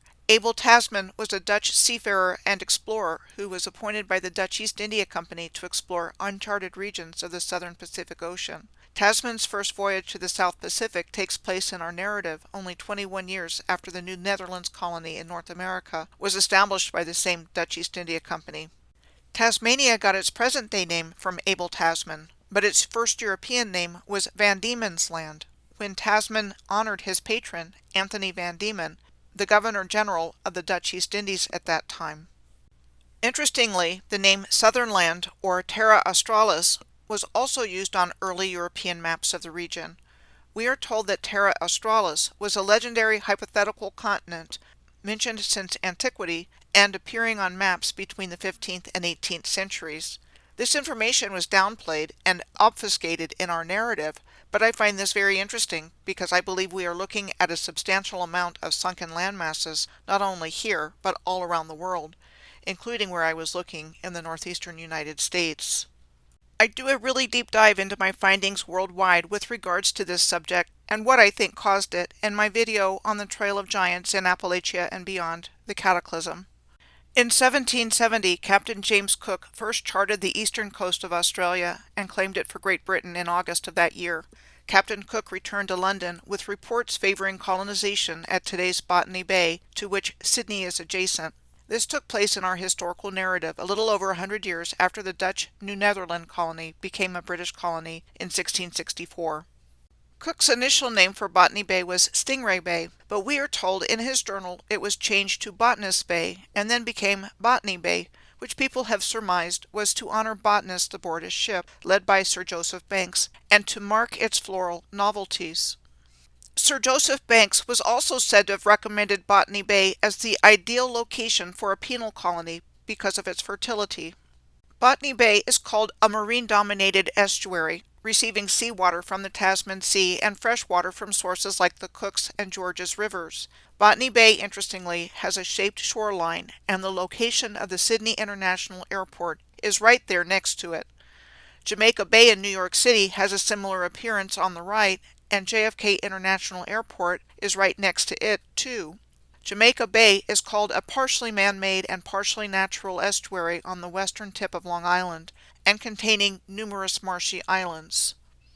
An estuary is defined as a partially enclosed coastal body of brackish water, which is water that is salty, dirty, and unpleasant, with one or more rivers flowing into it, and a connection to the open sea, and are found worldwide. Interestingly, there is a rapid transit line of the New York subway system that operates right through the middle of Jamaica Bay, the I&D Rockaway line that runs between the Aqueduct Racetrack Station Terminal to the northwest of the JFK International Airport, to the Rockaway Park Beach 116th Street Station Terminal to the southwest of the airport. The Aqueduct Racetrack is located a short distance of 4 miles or 6.5 kilometers to the northwest of JFK International Airport. The Aqueduct Racetrack is a thoroughbred horse racing track in the Ozone Park and Jamaica neighborhood of Queens, and the only racetrack located within the city limits of New York City. The Resorts World New York City is co-located with the Aqueduct Racetrack. In one of the series that I did on researching places viewers made in comments, I discovered airports all over the world having racing tracks in angular relationships short distances away. One of the places a commenter suggested was the Sydney International Airport and the Royal Randwick Racetrack. The distance between these two locations is a short distance of 4 miles or 6.5 kilometers northeast of the airport, the same distance that is between the Aqueduct Racetrack and the JFK Airport in New York City. Like the Aqueduct Racetrack, the Royal Randwick Racetrack is also a thoroughbred horse racing track. It is located on Crown land, which is a territorial area belonging to the British Crown, but is leased to the Australian Turf Club. The first race at Randwick was held in 1833 and in the present day is a host of racing championships with millions of dollars in prize money. There are approximately 30 casinos close to the Royal Randwick racetrack. I first noticed this relationship between airports and racetracks when I was doing research on the Shepherd's Bush district of West London based on a commenter's suggestion.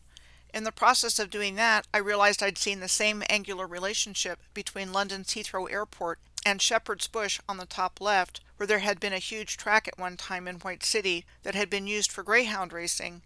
And in my own research of the Tampa, Florida neighborhood of Sulphur Springs a few years ago, when I had noticed that the Tampa International Airport and the Sulphur Springs neighborhood in Tampa, where there was a greyhound racing track, had the same angular relationship. After I made that initial connection, commenters left other examples of the same kind of relationship between airports and racing tracks, past and present, including but not limited to places like Montreal, Philadelphia, Toronto, Los Angeles, and as I mentioned, Sydney. What are the odds of these similar relationships happening randomly in diverse places across the world over long periods of time, as we are led to believe? I have provided the evidence I have found that all the Earth's infrastructure was precisely placed for a specific purpose and function, as circuitry on the Earth's energy grid, in my Circuit Board Earth video from June of 2021. And wouldn't it stand to reason that those behind the reset when setting up the new world would take advantage of the superscience of the different types of circuits in the Earth's grid system in order to harness their inherent power to enhance performance at sporting events and to make lots of money at highly charged, prestigious gaming and betting venues? Now back to what the historical narrative says. With regards to the history of Sydney, we are told that in 1788 Arthur Phillip founded Sydney as a penal colony and the first European settlement in Australia. So what were they going to do with all these convicts? Did they just ship them out to get them out of British society? Or did they have some specific purposes in mind when they brought them here? Arthur Phillip was the leader of the first fleet of convicts, a fleet of 11 ships consisting of 2 Royal Navy vessels, 3 store ships, and 6 convict transports, that brought the first colonists and convicts to Australia, to Botany Bay, in January of 1788. Australia was formally proclaimed a British colony by now Governor Arthur Phillip on February 7th of 1788. Governor Phillip was formally vested with complete control over the inhabitants of the colony, and the British basically moved in and started the process of taking over absolutely everything, from land to credit for the infrastructure they found there.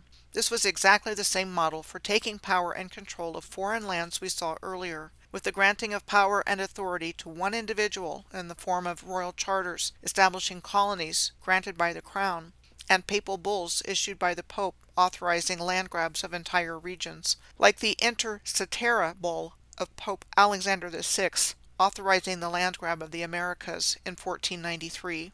In 1803, Tasmania was claimed by the British as well, when a penal settlement of the British Empire was established there, and more than 70,000 convicts were sent there between 1803 and 1853. In our narrative, the island was inhabited by Aborigines from at least 40,000 years prior to the arrival of Europeans.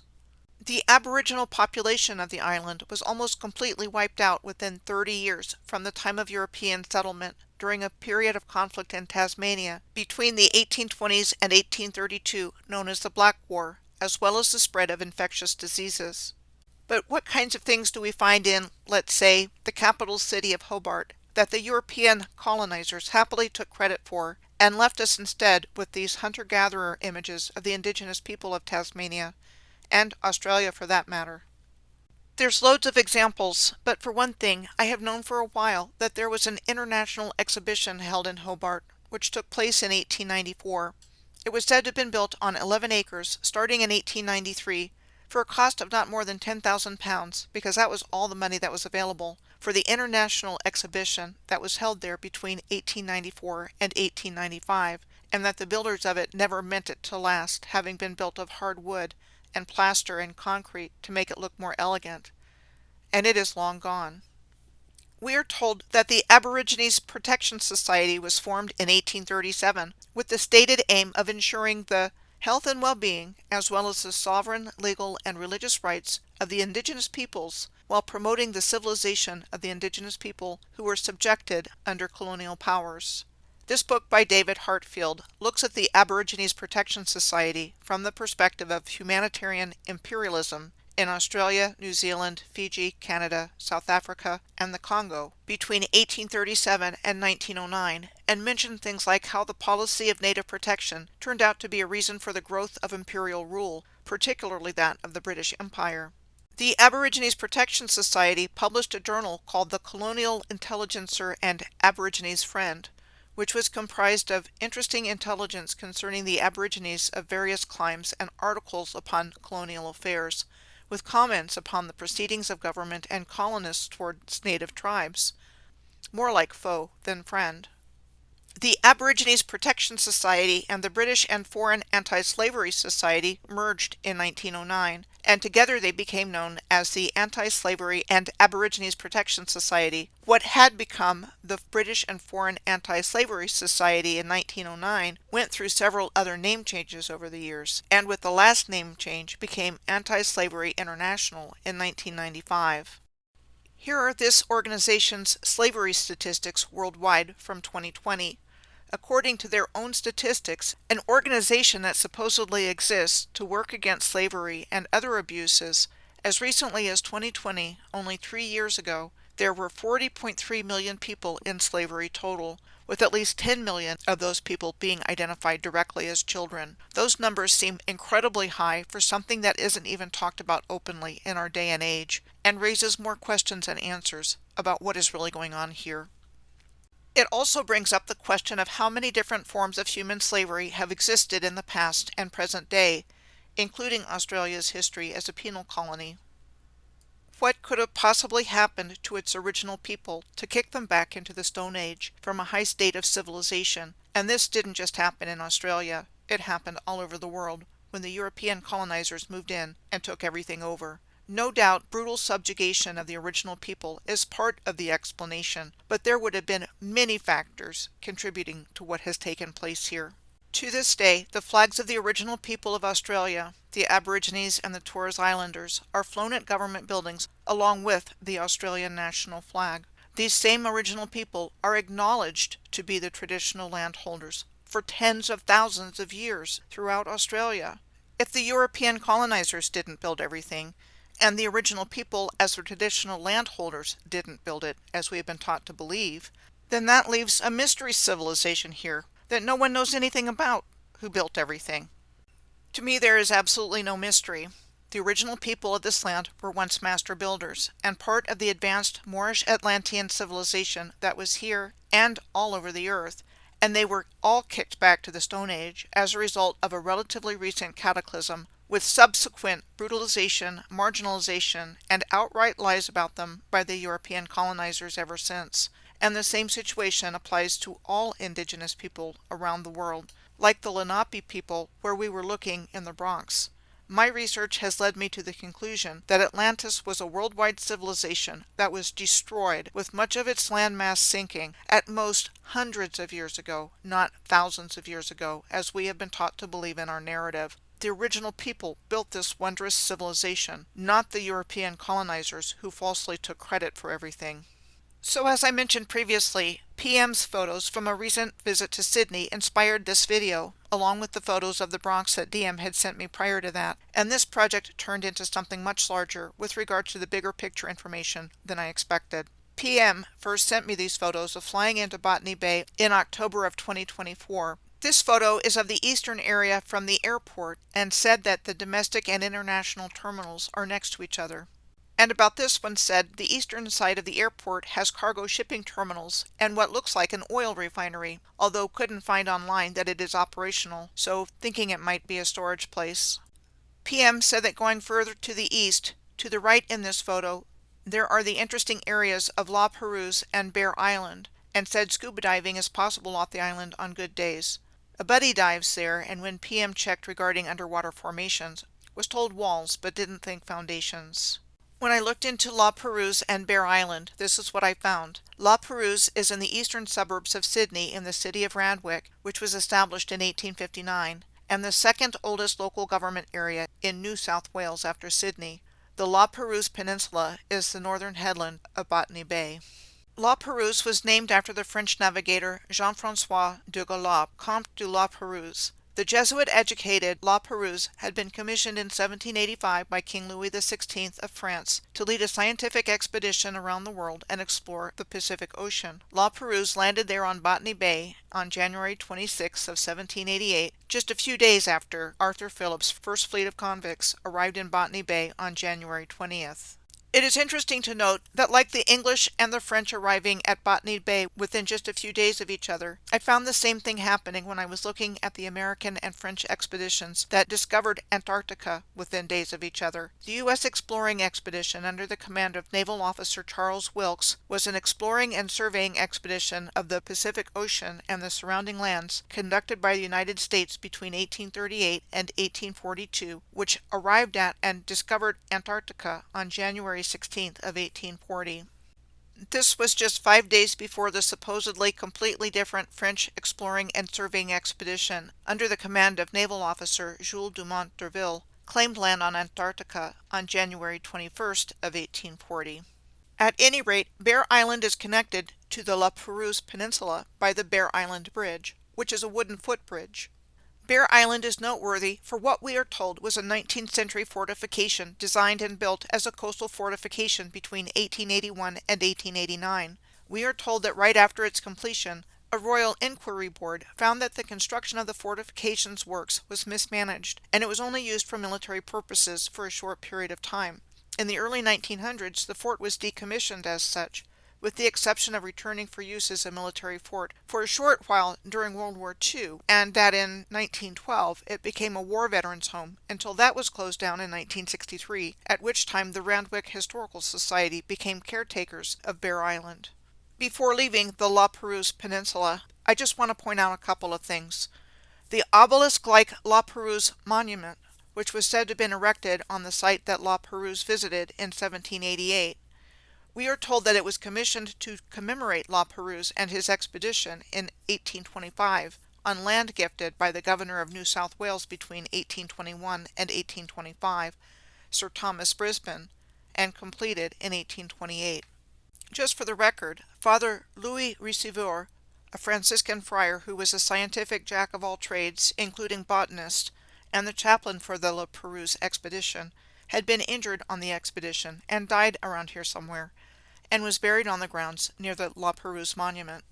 In the same general area of the La Peruse Monument is what is called La Peruse Macquarie Watchtower, or more simply, the Barrack Tower, across from Bear Island. Considered to be one of the oldest buildings in Sydney's Randwick municipality, it was said to have been built in 1820 in the time of Governor Macquarie, who was the colonial governor of New South Wales from 1810 to 1821, as a tower for soldiers to keep watch for smugglers along the coast, and that it became a customs house in 1831. The Barrack Tower looks like one of those places that could have more to it below ground. Still going east from La Peruse and Bear Island, PM said there are the New South Wales Golf Club and Kamei Botany Bay National Park, and that going north from the northern entry side of Botany Bay are 2 more golf courses, the Coast Golf and Recreation Club and Randwick Golf Course. PM has some old knowledge about Malabar, which is located between Randwick Golf Course between Maroubra and Maroubra Beach. The area was not called Malabar before World War II. It was known as the village of Brand or Long Bay. Malabar Battery is found online, and in the same area are Long Bay Jail and Long Bay Hospital.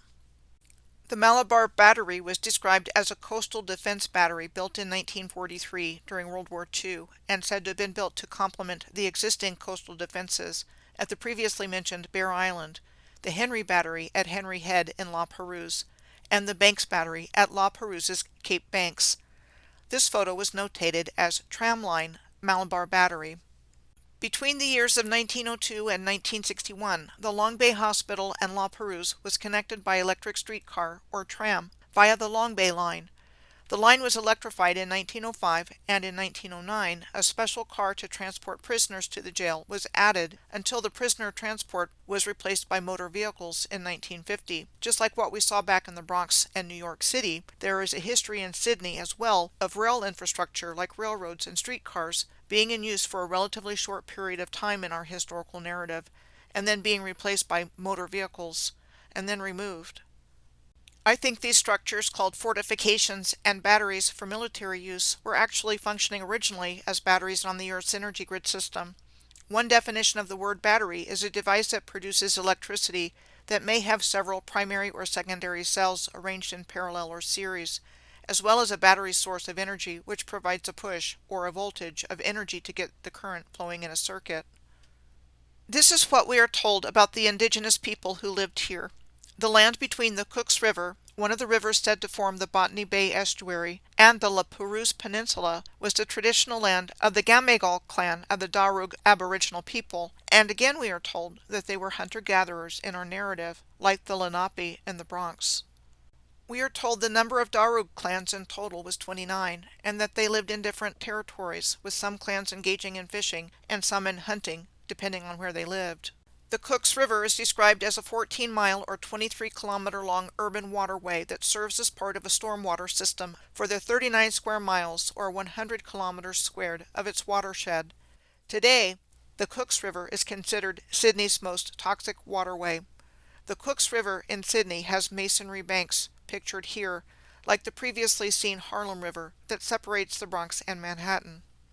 And the Cooks River Rail Viaduct, the longest brick arch rail viaduct within the New South Wales rail network on the left, is similar to the High Bridge crossing the Harlem River in the middle, and the Ribble Head Viaduct in the moorlands of the Yorkshire Dales National Park on the right.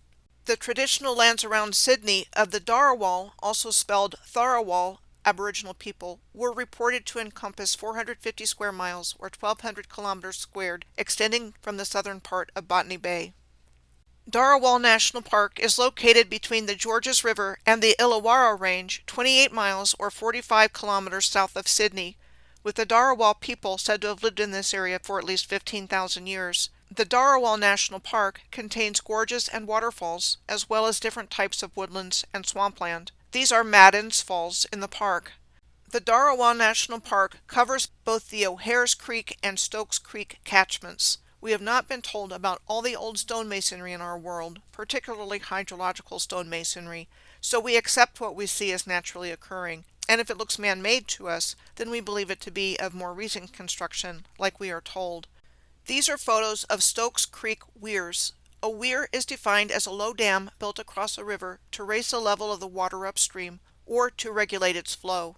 And here are photos of O'Hare's Creek weirs. The place where I started waking up to this ancient advanced worldwide civilization was when I was living in Oklahoma from 2012 to 2016, and part of that waking up process was realizing that these were ancient hydrological systems. Turner Falls in Davis, Oklahoma is 114 miles or 183 kilometers south of Oklahoma City. Turner Falls is roughly 18 miles or 29 kilometers slightly to the southwest of the Chickasaw Recreational Area in Sulphur, Oklahoma.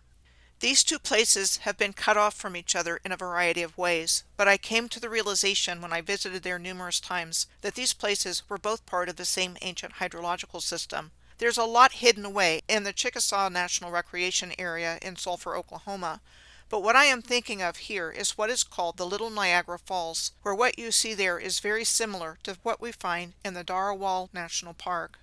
Important to note that the town of Sulphur, Oklahoma was devastated from a tornado outbreak earlier this year that took place between April 25th through April 28th of 2024.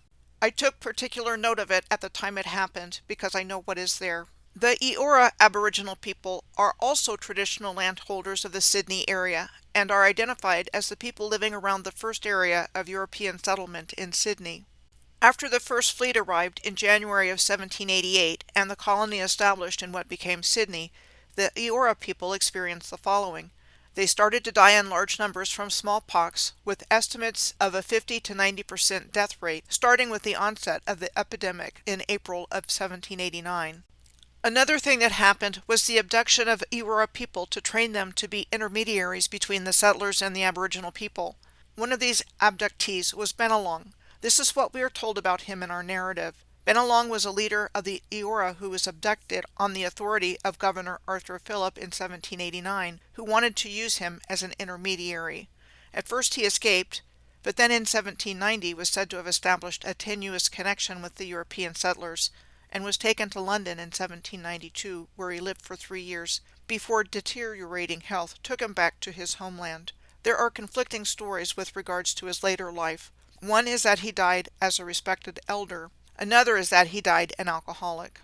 Interesting to note that it is recorded that the island of Memel in Port Jackson in Sydney Harbor, known today as Goat Island, was Bennelong's personal property inherited through his father, and that it is in the process of being transferred by the government of New South Wales back to the Aboriginal community. Goat Island sure looks like an artificial island, with a star fort point to me.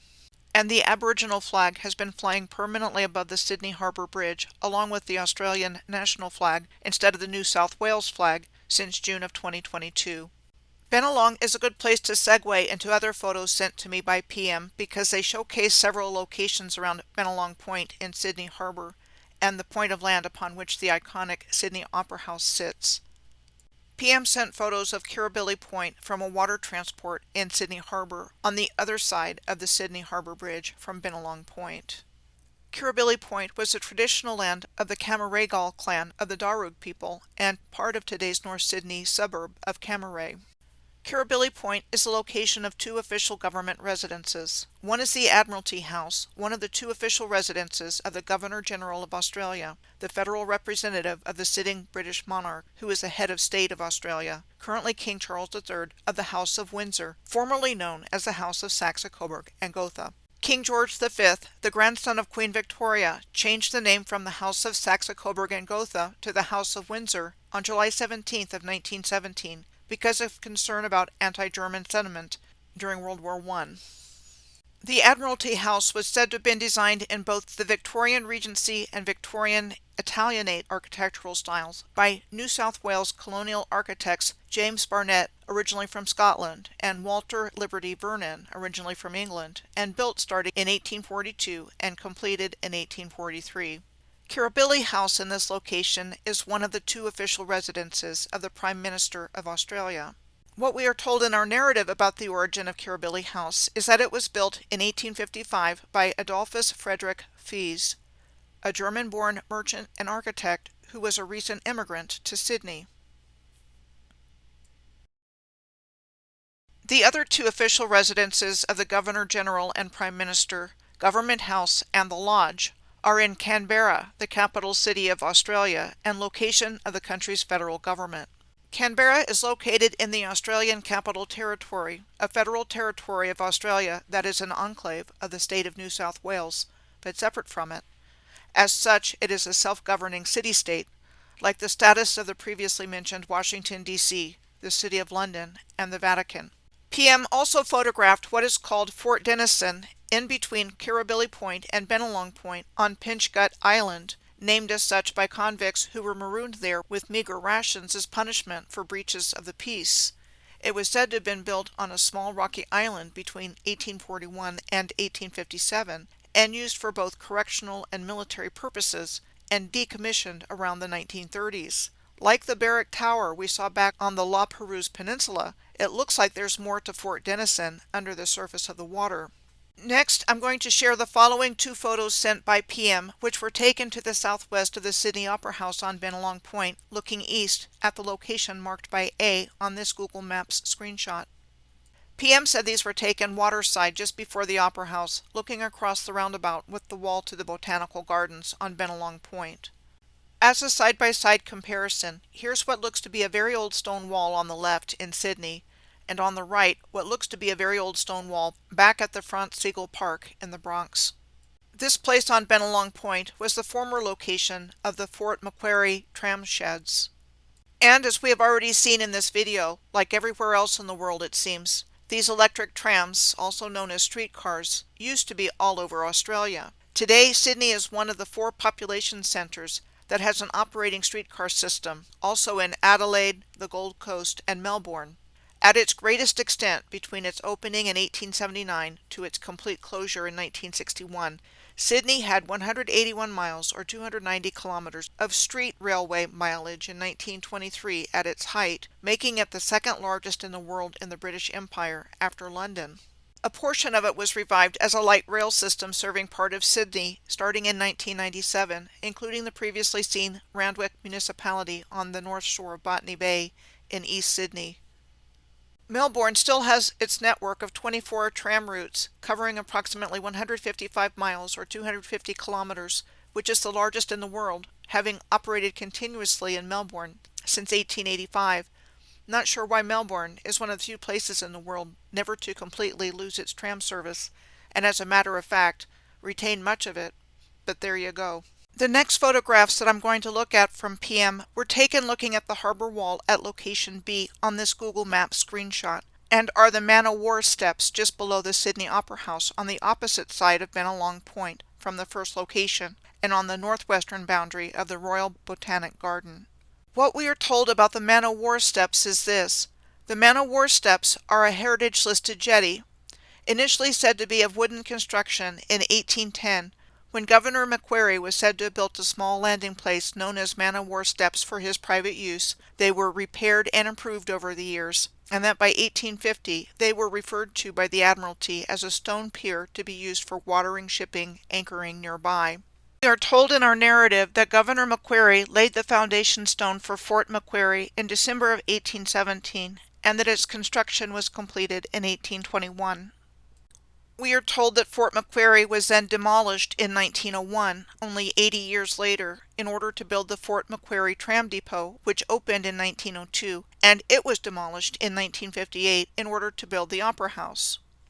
PM also sent me this old picture of a Sydney Harbour scene on the left from the Man o' War steps with no date, but showing the walls where these two pictures were taken, shown on the right. Mrs. Macquarie's chair is located on the point just to the east of Bennelong Point. The story that goes along with Mrs. Macquarie's chair is that it was exposed sandstone that was carved into a bench by convicts in 1810 for Governor Macquarie's wife Elizabeth, where she used to sit and watch for ships coming into Sydney Harbour from Great Britain. Major General Lachlan Macquarie was the Governor of New South Wales from 1810 to 1821. The Royal Botanic Garden occupies 74 acres or 30 hectares of land in between these 2 points. The Royal Botanic Garden was founded by Governor Macquarie in 1816 and is the oldest scientific institution in Australia and one of the most important botanical institutions in the world. The Government House is located between the Sydney Opera House and the Royal Botanic Garden. The Government House is the official residence of the Governor of New South Wales and was said to have been constructed between 1837 and 1843 from plans drawn up by Edward Blore, the royal architect. I first encountered mention of Edward Blore several years ago when I was tracking a long-distance alignment through the Crimea in the Black Sea region. Edward Blore was credited in our historical narrative with introducing the Scots baronial and Moorish revival style to the Crimea in the 1820s, like with the Vorontsov Palace in Alupka, Crimea. Interesting to note that Edward Blore was also said to not have any formal training in architecture, and that his training was in antiquarian draftsmanship. We are told that at one time there was a windmill on the grounds that was said to have been built by the British East India Company near the Government House stables, but it was said to have been removed in 1835 after a dispute between the company and the government. The Sydney International Exhibition of 1879 was held in the Garden Palace of the Royal Botanic Garden, which was said to have been specifically built for this exhibition in 8 months. It was said to have been designed by the colonial New South Wales architect John Barnett and built by John Young in 8 months. The Garden Palace was subsequently destroyed by fire in September of 1882. Next, PM sent me photos of the Queen Victoria Building, the Sydney Town Hall, and St. Andrew's Cathedral, which are close to each other in the Central Business District. First, the Queen Victoria Building is described as a 5-story late 19th century building. It was said to have been designed on the scale of a cathedral by the architect George McRae and constructed between 1893 and 1898. The Queen Victoria Building has cathedral-style windows and over 20 domes. Here's a comparison for similarity of appearance between the Queen Victoria Building in Sydney on the left and the previously seen Our Lady of Mount Carmel Church in the Bronx on the right. During its history, the Queen Victoria Building has had some different uses, but used primarily as retail space, which it is today. The Queen Victoria building has been threatened with demolition at various times over the years, starting as early as 1959. Secondly, the following photos were taken by PM of the Sydney Town Hall. The Sydney Town Hall was said to have been built between 1869 and 1889 in the Victorian Second Empire architectural style that was inspired by the Second French architectural style. These three pictures taken by PM around the grounds of the town hall show old stonework and below-ground entranceways and windows. This is a comparison of the Sydney Town Hall on the left with the Philadelphia City Hall on the right, which was said to have been built in the Second French Empire architectural style between 1871 and 1901. Both of these town hall buildings have an underground rail station associated with them. The Sydney Town Hall grand organ is the world's largest organ without any electrical action components. The Sydney Town Hall grand organ is considered the pinnacle of British achievement in organs during the Victorian era. It was said to have been constructed between 1886 and 1889 by Hill and Son of London. Thirdly, St. Andrew's Cathedral is a cathedral church of the Anglican Diocese of Sydney and the seat of the Archbishop of Sydney. Called the oldest cathedral in Australia, it was said to have been designed primarily by Australian architect Edmund Blackett and constructed between 1837 and 1868, at which time it was ready for services. Here are some historic photos on display of St. Andrews that were taken by PM near the cathedral. Like the adjacent Sydney Town Hall, St. Andrew's Cathedral is said to have a Hill and Son of London pipe organ, which was said to have been installed in 1866 in the cathedral's south transept. Previously in this video, I mentioned organs and their direct placement in conjunction with cathedral rose windows that look like the cymatic patterns of musical notes, and I mentioned the healing properties of the solfeggio frequencies and their suppression in today's world as having a negative effect on us. I have come to believe that the Earth's original energy grid system was a perfectly tuned scientific and musical instrument, and that we have been looking at the infrastructure associated with it in these old world buildings. As such, cathedrals themselves were infrastructure of this energy grid system. When you break down the meaning of cathedral from the ancient Greek, kathados means descent or down, and hedral refers to a 3D geometric solid. Cathedrals were acoustic/frequency/energy resonators.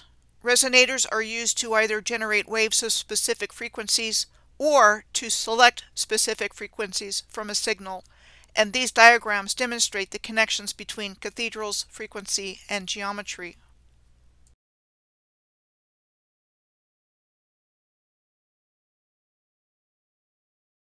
With respect to the function of this type of cathedral window as an antenna, this diagram on the left showing the efficiency in decibels of the axial ratio of two antennae came from an article I found about elliptical polarization, and the shapes formed in the graph immediately brought this common shape of windows in cathedrals on the right, visually demonstrating that these windows were actually functioning as antennae. Here's an elaborate version of that same type of window on St. Andrew's Cathedral in Sydney on the left. On the right is the Salem Witch Museum in Massachusetts, with the same kind of elaborate window. Salem was the historical location of the Salem witch trials, and a great example of the points I'm making about the relationship between architecture, frequencies, and the subversion of frequencies to lower our collective consciousness. The museum was founded in 1972 with exhibits and tours exploring the famous 1692 Salem witch trials. There is also what is called the Witch Dungeon Museum in Salem, also with a nice example of a cathedral-style antenna window.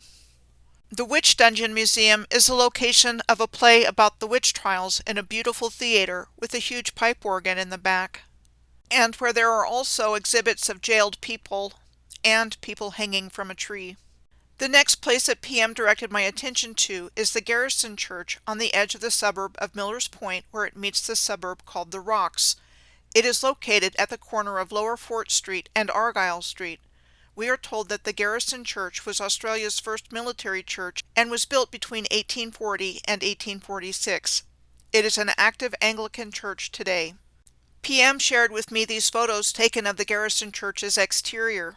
So along with the cathedral rose windows in the shapes of musical notes like solfeggio frequencies, and elaborate elongated windows shaped like the diagram of the efficiency in decibels of the axial ratio of two antennae, now we have these four-lobed shapes on cathedral-style buildings. These four-lobed shapes resemble the patterns of some hydrogen wave functions. The window pictured here is from the St. Mary of the Mount Catholic Church in Pittsburgh, Pennsylvania. Could these types of windows then perhaps be connected to atomic wave functions? The Garrison Church and Millers Point suburb are adjacent to the Rocks suburb. Millers Point is part of the local government for Sydney. The Sydney Observatory is located here as well, said to have been built between 1857 and 1859. The Rocks suburb is on the southern shore of Sydney Harbour and immediately northwest of Sydney's central business district. This is the traditional land of the Gadigal Aboriginal people of the Eora Nation, whose land included land south of Port Jackson, Sydney's central business district, and Sydney Cove, where the Union Jack was first raised, marking colonization by Arthur Phillip on January 26 of 1788. Both of these suburbs are where the Sydney Harbour Bridge crosses over to North Sydney, and just across Sydney Cove and to the west of the places that we have looked at so far in Sydney. PM sent me photos of what is known as the Argyle Cut on Argyle Street in the Rocks suburb. The Argyle Cut was said to have been built between 1843 and 1868 as a link between Millers Point and the Rocks by first convicts in chains using crude tools, and then eventually paid labor using explosives. And the property is owned and managed by the Sydney Harbour Foreshore Authority, which was established in 1998 by the Government of New South Wales. Here's a comparison of what the rock looks like as seen at the Argyle Cut in Sydney on the left, and of rock at Bronx Park in the Bronx on the right. Not identical in appearance, but similar. The Argyle Bridge that crosses the Argyle Cut and Argyle Street was said to have been built from 1911 to 1912. The Argyle Stairs are considered part of the Argyle Bridge, and PM indicated to me that they are the oldest surviving stairs in Australia, and were cut into the cliff face to a height of 30 feet or 9 meters when the Argyle Cut was widened. They give access to both the walkway on the Cahill Expressway above the Circular Quay and the walkway across the Sydney Harbour Bridge. This is a photo PM took of the view from above the Argyle Stairs. Here's a comparison for similarity of appearance of the Argyle Stairs in Sydney on the top left, the previously seen Exorcist Steps in Georgetown in Washington, D.C. on the bottom left, and the Joker Stairs in the Bronx in New York on the right, and in all three examples there are old stone walls beside the stone steps. The Circular Quay is on the northern edge of Sydney's central business district on Sydney Cove, where the first fleet landed in 1788, between Bennelong Point and the Rocks, and is the C location on this Google map from PM. The Circular Quay area, often referred to as the gateway to Sydney, is a destination for tourism, restaurants, and shopping, and is a transportation hub for ferry, bus, and rail service. In our historical narrative, in the early years of the colony, Bennelong lived on the eastern side of what became the Circular Quay. The entire eastern side of the quay became part of the governor's domain set aside by Governor Phillip for the Crown. Here's some photos PM took of the eastern side of the Circular Quay. We are told the Circular Quay was constructed between 1837 and 1844 by reconstructing the southern section of Sydney Cove with an artificial shoreline on what were originally mudflats. Back in the day, the Circular Quay was a tram hub, with it being the focal terminal point of most electric tram services to the eastern suburbs like La Peruse. The first tram here started in 1861 as a horse-drawn service, and the last tram ran from here on February 25th of 1961. The last place I'm going to look at in Sydney is Claremont Park, located to the west of Sydney's central business district in the suburb of Lilyfield. The reason I'm looking here is because of the Claremont Park Hospital for the Insane, which was located on the grounds of Claremont Park. I knew from my friend Aaron's work on finding Kirkbride alignments that there was a Kirkbride facility in Sydney. Thomas Kirkbride was a physician from Pennsylvania who was credited with designing a system of insane asylums starting in the mid-19th century that were said to have been constructed according to the Kirkbride plan across the United States, and while numerous Kirkbride structures still exist, many have been demolished, partially demolished, or repurposed.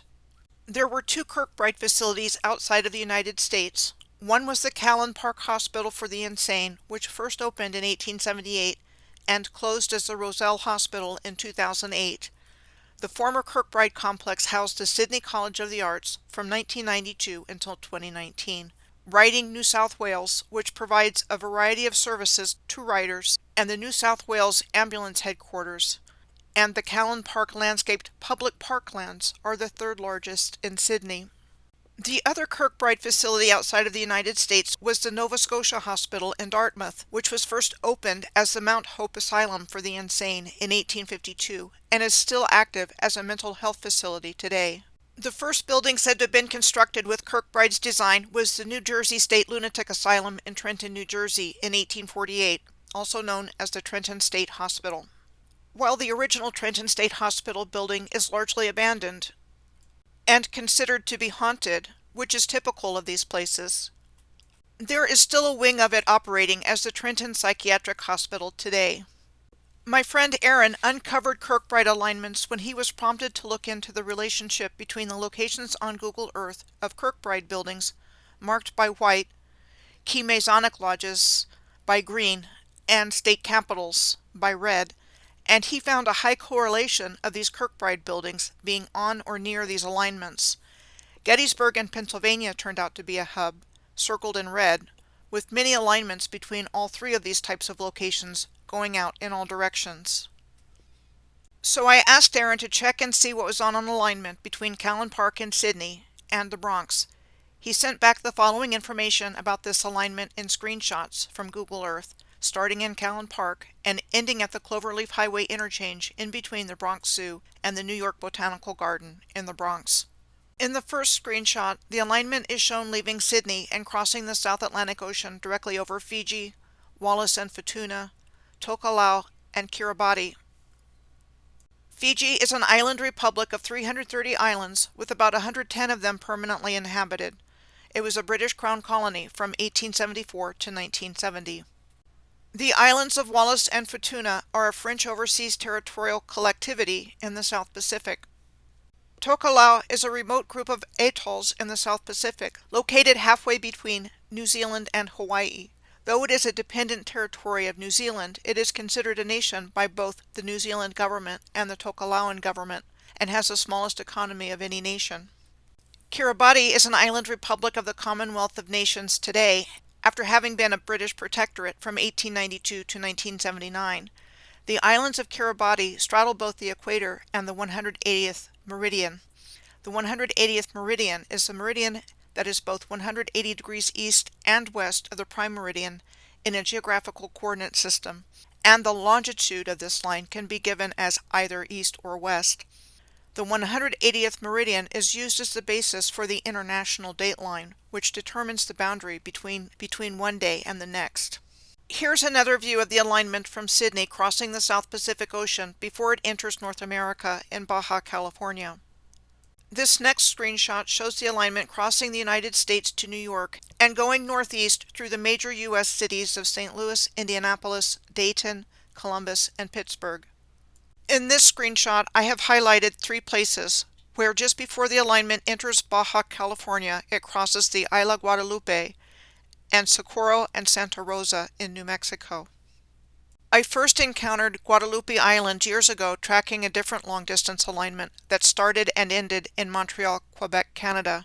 Guadalupe Island is listed within a biosphere reserve, so visitors have to obtain a permit to go there. There are small communities of fishing camps on the island, a weather station, and a small airport. It is also a destination for cage diving to view great white sharks. Socorro in New Mexico got my attention because I know it is the location of a National Radio Astronomy Observatory and a very large array of radio telescopes, known as the Carl G. Jansky Very Large Array, named after the father of radio astronomy, who was credited in April of 1933 with the discovery of radio waves coming from the Milky Way in the Sagittarius constellation. The Very Large Array is considered the most scientifically productive ground-based telescope location in the world.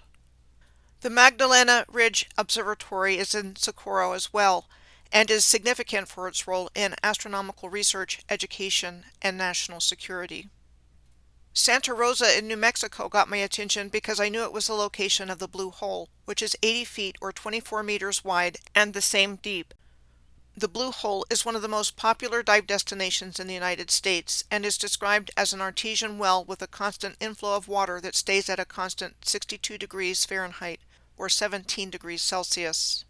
In this next screenshot, I have highlighted the 8 state hospitals clustered around this alignment in red, as well as the location of St. Louis in Missouri directly on the alignment in yellow. First, the state hospitals. Whatever was going on in these places was definitely not good. In Topeka, Kansas, the Topeka State Hospital, formerly the Topeka Insane Asylum, first opened as a Kirkbride facility in 1872 and was in operation until 1997. The Osawatomie State Hospital in Osawatomie is the oldest operating psychiatric facility in Kansas. It first opened in November of 1866 as the Kansas Hospital for the Insane as a Kirkbride facility. The St. Joseph State Hospital in St. Joseph, Missouri was known as State Lunatic Asylum No. 2, which opened in 1874 and was a Kirkbride facility. It was in operation until 1997, at which time the psychiatric facility moved to a location across the street and was renamed the Northwest Missouri Psychiatric Rehabilitation Center, and after partial demolition, what was left of the Kirkbride building was converted into a prison. Known as the State Hospital for the Insane No. 3, the State Hospital in Nevada, Missouri first opened in 1887 and was said to have been built in accordance with the Kirkbride plan. The Nevada State Hospital officially closed in 1991 and was demolished in 1999. The Jacksonville State Hospital in Jacksonville, Illinois first opened as the Illinois State Asylum and Hospital for the Insane in 1851 under the Kirkbride plan, as the first state-run institution of its kind in Illinois. The Jacksonville State Hospital closed for good in 2012 under the name of the Jacksonville Developmental Center. The Arkansas State Hospital in Little Rock first opened as the Arkansas Lunatic Asylum in 1883 in accordance with the Kirkbride plan. While the original buildings in Little Rock were destroyed in 1963, today the Arkansas State Hospital is the only public psychiatric facility in Arkansas. The Terrell State Hospital in Terrell, Texas is also a public psychiatric hospital today.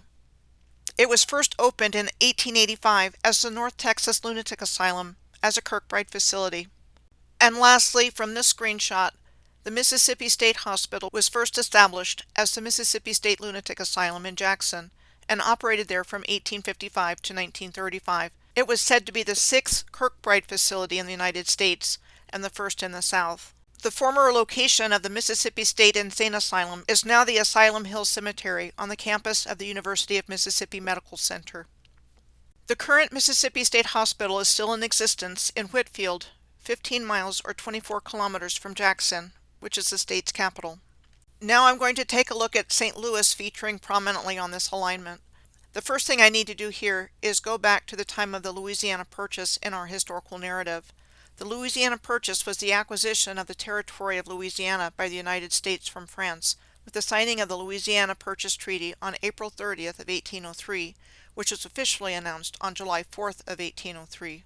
It was said to have doubled the size of the United States and paved the way for the nation's westward expansion.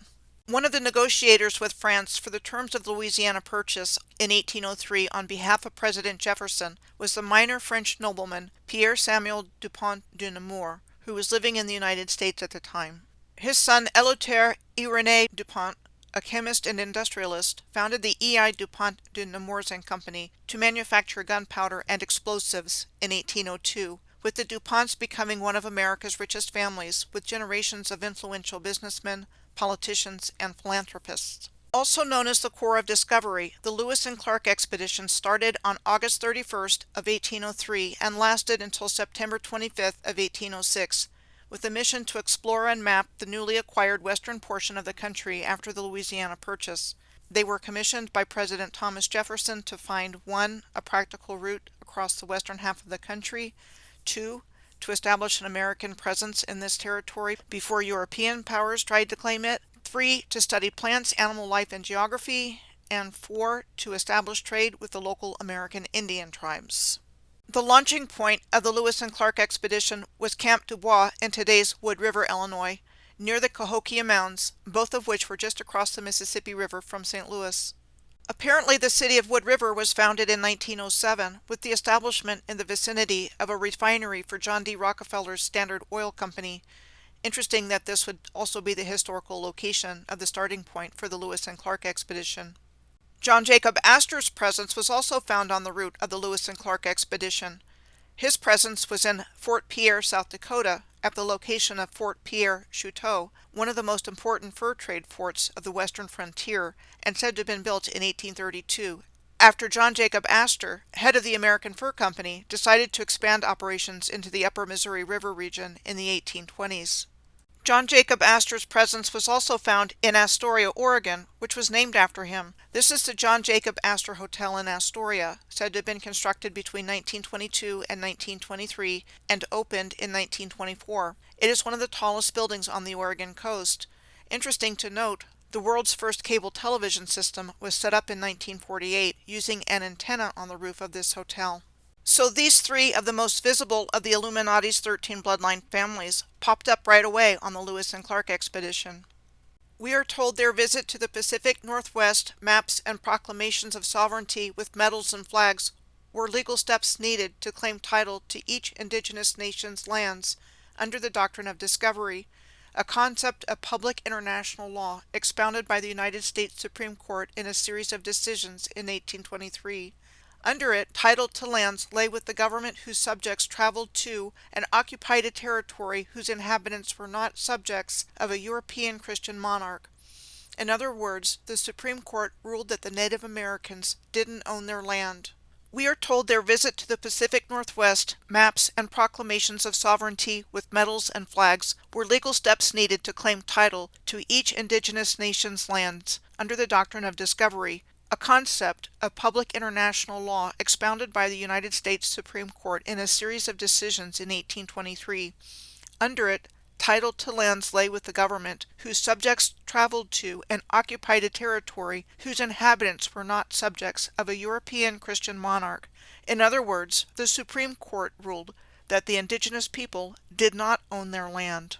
The 1904 St. Louis World's Fair was called the Louisiana Purchase Exposition to commemorate the centennial anniversary of the 1803 Louisiana Purchase and ran from April 30th to December 1st of that year. The exposition was located on the present-day grounds of Forest Park and the campus of Washington University and was the largest fair in area up to that time. There were over 1,500 buildings connected by 75 miles of roads and walkways. According to our historical narrative, the construction would have taken place between 1901 and its opening at the end of April of 1904, and all but one of the grand neoclassical exhibition palaces were built as temporary structures out of material made from a mixture of plaster of Paris and hemp on a wood frame. The building that was said not to be made from temporary materials was said to be the administration building and is now Brookings Hall at Washington University.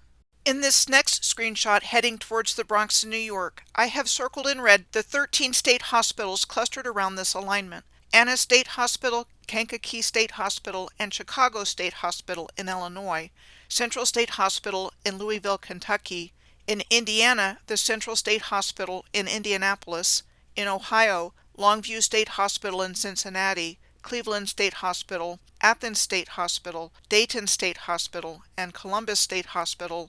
In West Virginia, the Spencer State Hospital and Weston State Hospital, and Dixmont State Hospital in Pennsylvania. Of these 13 state hospitals, I am only going to highlight those directly on this alignment: Central State Hospital in Indianapolis, the Dayton State Hospital and the Columbus State Hospital in Ohio, and the Dixmont State Hospital in Pittsburgh. The Central State Hospital in Indianapolis, formerly referred to as the Central Indiana Hospital for the Insane, was first established in 1848 for patients anywhere in the state because it was the only one, but in 1905 only served Central Indiana because of the establishment of other facilities around the state. Central State Hospital occupied 160 acres or 65 hectares of land. We are told some of the buildings on the campus were designed in accordance with the Kirkbride plan. The Indiana Medical History Museum is on the grounds of the Central State Hospital, and part of it is the old pathology building on the campus. the oldest surviving pathology facility in the nation.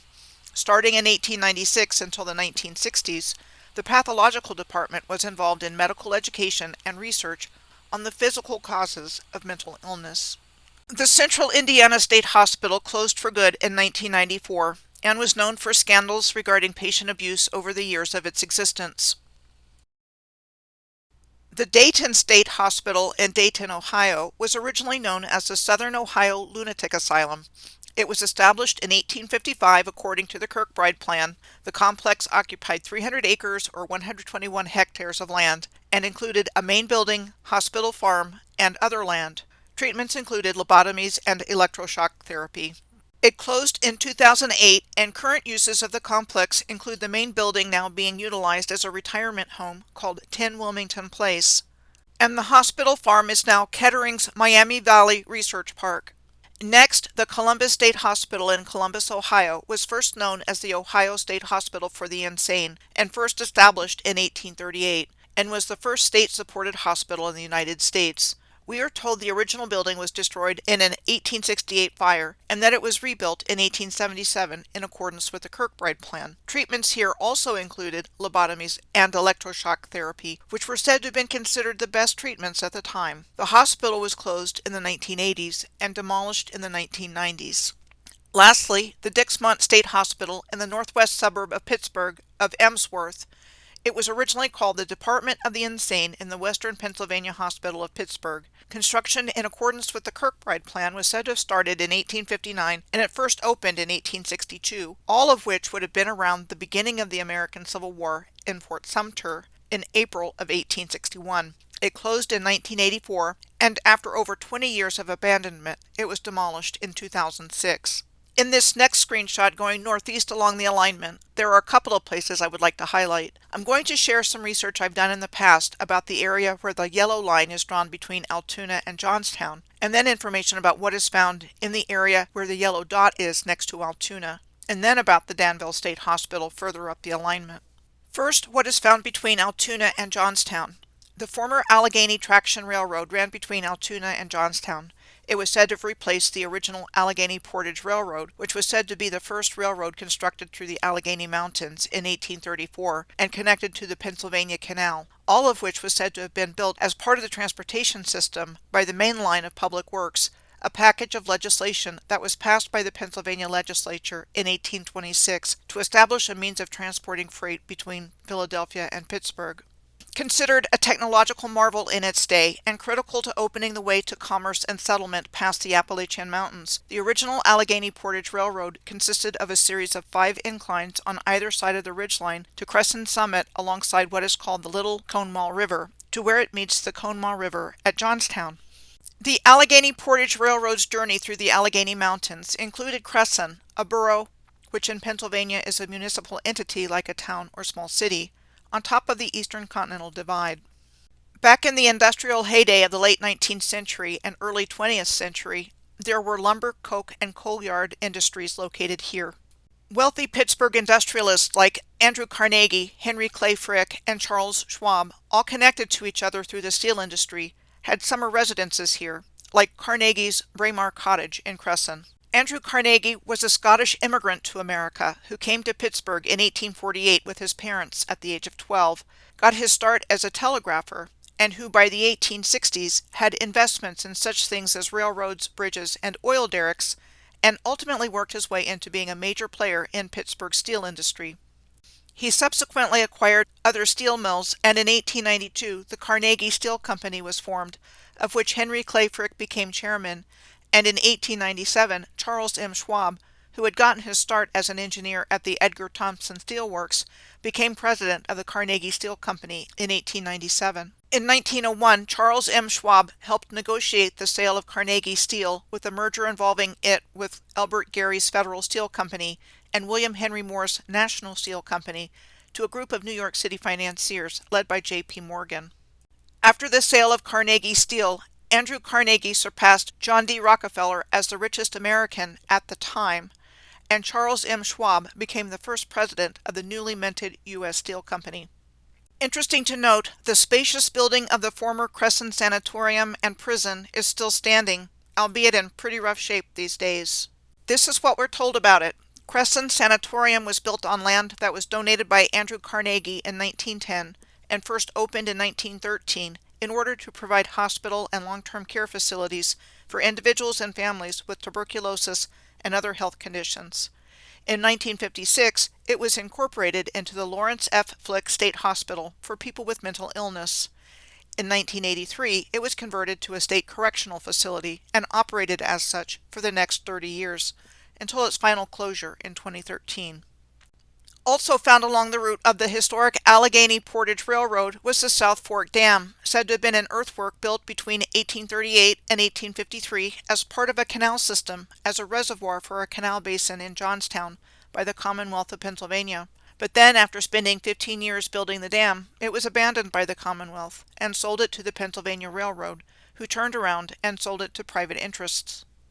In 1881, speculators had bought the abandoned reservoir and built a clubhouse called the South Fork Fishing and Hunting Club and cottages, turning it into an exclusive retreat for 61 steel and coal financiers from Pittsburgh, including Andrew Carnegie, Henry Clay Frick, Andrew Mellon, Philander Knox, John Leishman, and Daniel Johnson Morrell. The South Fork Fishing and Hunting Club was a Pennsylvania corporation and owned the South Fork Dam. Henry Clay Frick was a founding member of the South Fork Fishing and Hunting Club and was actually said to have been largely responsible for the alterations to the South Fork Dam that led to its failure. What we are told is that the South Fork Dam failed after days of unusually heavy rain, and 14.3 million tons of water from the reservoir of Lake Conemaugh devastated the South Fork Valley, including Johnstown, 12 miles or 19 kilometers downstream from the dam, killing an estimated 2,200 people and causing $17 million in damages in 1889, which would be $490 million in 2020. Though there were years of claims and litigation, the elite and wealthy members of the South Fork Fishing and Hunting Club were never found liable for damages. The famous Johnstown flood on May 31st of 1889 was the worst flood in the United States in the 19th century and was the second major disaster the American Red Cross responded to after the Michigan Thumb Fire, which started on September 5th of 1881. With hurricane-force winds and hot and dry conditions, this was less than 4 months after the establishment of the American Red Cross in May of 1881. John D. Rockefeller was amongst several that donated to create a national headquarters for the American Red Cross near the White House in Washington, D.C., said to have been built between 1915 and 1917. Now I'm going to turn my attention to what's found in the area of the yellow dot next to Altoona on the screenshot, in particular St. Francis University and the Mount Assisi Gardens in Loretto. First up, St. Francis University. St. Francis College was one of the first 20 Catholic institutions for higher education and the first Franciscan college to be founded in the United States. It was changed to St. Francis University in 2001. We are told that Brother Giles Carroll, along with 5 of his friar brothers from the Archdiocese of Tuam, Ireland, requested permission from the Pittsburgh bishop to bring their dream, rooted in the teaching of St. Francis of Assisi, to America, and that they started clearing land in 1847 in Loretto, where St. Francis University was to be built, the same year the Jesuits arrived at what became Fordham University in the Bronx. Speaking of Jesuits, another Carroll, John Carroll, founded Georgetown University in 1789, and as mentioned previously, it is the oldest Catholic institution of higher education in the United States. John Carroll was born in Baltimore, but a descendant of the Carroll family in Ireland. Here is his statue, seated in perpetuity in front of Georgetown University. We are told that the old main building on the campus of St. Francis College was destroyed by a fire on October 30th of 1942. At the time of the fire, St. Francis College had recently acquired the Charles M. Schwab estate and moved everything in there during the period of rebuilding the school. The gardens of the former estate of Charles M. Schwab are open for public viewing and are called the Mount Assisi Gardens, or officially known as the Shrines and Sunken Gardens at Mount Assisi. They are located on the grounds of the Franciscan Friary. The last place on this screenshot that I'm going to mention is Danville State Hospital in Danville, Pennsylvania. The Danville State Hospital first opened in 1872 as the State Hospital for the Insane at Danville, in accordance with the Kirkbride plan. We are told that in 1881, 9 years after the hospital opened its doors, a fire completely gutted the administration section, all of the female wards, and some of the male wards, and that it took 5 years to be rebuilt. It is still in operation as a psychiatric facility today. Now we are getting close to the end of the journey along this alignment from Sydney to the Bronx. I have highlighted the Manhattan State Hospital and the Brooklyn State Hospital in this screenshot to talk about. First, the Manhattan State Hospital. We are told the Manhattan State Hospital's roots go back to 1848, when it was part of Blackwell's Island Lunatic Asylum, the first operating in the city of New York starting in 1839. Blackwell's Island is called Roosevelt Island today, and the ruins of the smallpox hospital are still there today, and the only ruins in New York City to be a local landmark. The New York Asylum for the Insane was said to have opened in 1863, and that the building was significantly enlarged in accordance with the Kirkbride plan in 1871.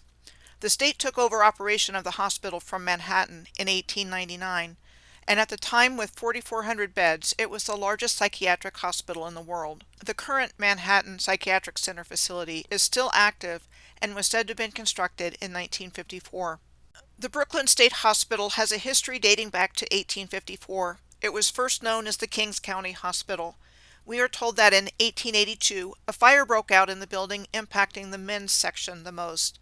The building was repaired after the fire, but no significant changes made until 1911, at which time plumbing and wiring were replaced, and fire escapes and systems were finally installed. The hospital was transferred to the state government from the county in 1895, and in 1916 it was renamed the Brooklyn State Hospital, and the state invested heavily in it.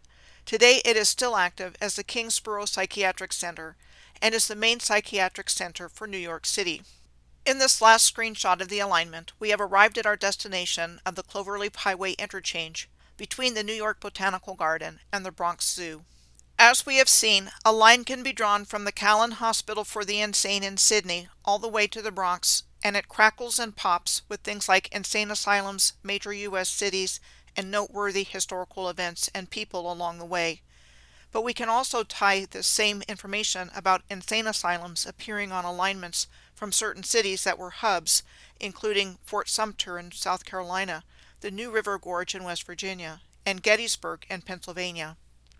My friend Aaron and I talked in depth about this subject of Civil War battles taking place on these alignments emanating from certain hubs in our video, Civil War Battles, Insane Asylums, Star Forts, Golf Courses, National Parks, and Walmarts on the Earth's Grid, and Giants, with Aaron. In this video, we talked about his findings of Civil War battles showing up on alignments emanating from hubs, in particular this example of the hub of Fort Sumter, as depicted here, showing Civil War battles and insane asylums. This includes the Wilsons Creek and Pea Ridge Civil War battles that took place in the Trans-Mississippi Theater, in which the previously seen German immigrant Franz Sigel took part in. When you take off the overlay of the Civil War battles and just see the insane asylums, we see many of the same ones that showed up on the alignment from Sydney to the Bronx, like the Arkansas State Hospital, Mississippi State Hospital, the Nevada State Hospital, the Anna State Hospital, the Osawatomie State Hospital, and the Topeka State Hospital, among many others in the surrounding area. I would venture to speculate that whatever was going on in our historical narrative during the American Civil War time period had more to do with what we are seeing here, having to do with the reset of the old world to the new world, whatever that looked like, than what we've been taught to believe about it. As a result of the research I have presented in this video and in past videos, here's what I think happened. Prior to this deliberately caused cataclysmic event, all of the infrastructure on the Earth was a perfectly tuned and resonant scientific and musical instrument that was laid out precisely as a circuit board. All of it worked together in harmony and balance to produce free energy and abundance for all life everywhere. All the cathedrals, rail lines, bridges, star forts, lighthouses, organs, bell towers, and much more.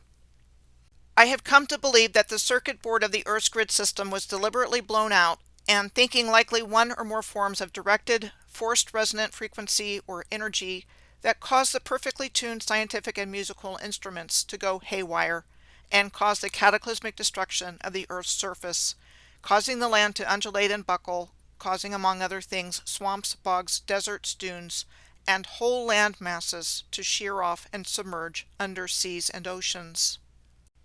I believe the dark beings behind the cataclysm were shovel-ready to dig enough of the original infrastructure out of the ruined Earth so they could be used and civilization restarted, which I think started in earnest in the mid to late 1700s and early 1800s. There's extensive underground infrastructure where people could have survived until the surface of the earth was habitable. Then they only used the pre-existing infrastructure until they found replacement fuel sources that could be monetized and controlled by them for what had originally been a free energy power grid and transportation system worldwide.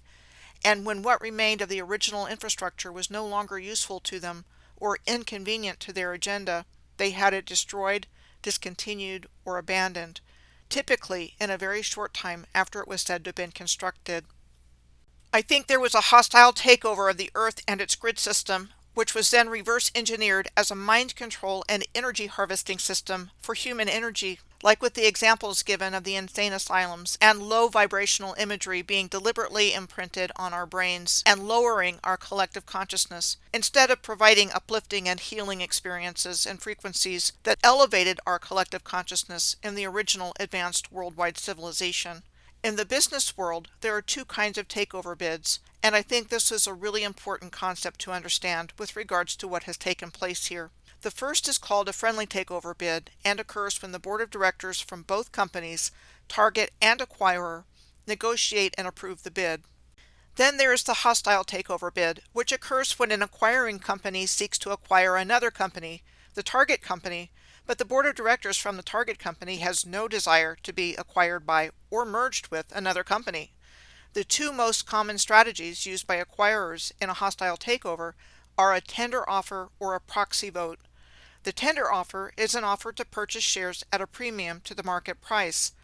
The proxy offer is persuading shareholders of the target company to vote out the existing management. The dark beings behind what has taken place here wanted to set up their Dark Lord as Lord of this world and wanted a proxy vote for their hostile takeover. They wanted to persuade enough of humanity to voluntarily accept their Dark Lord over the creator of the universe.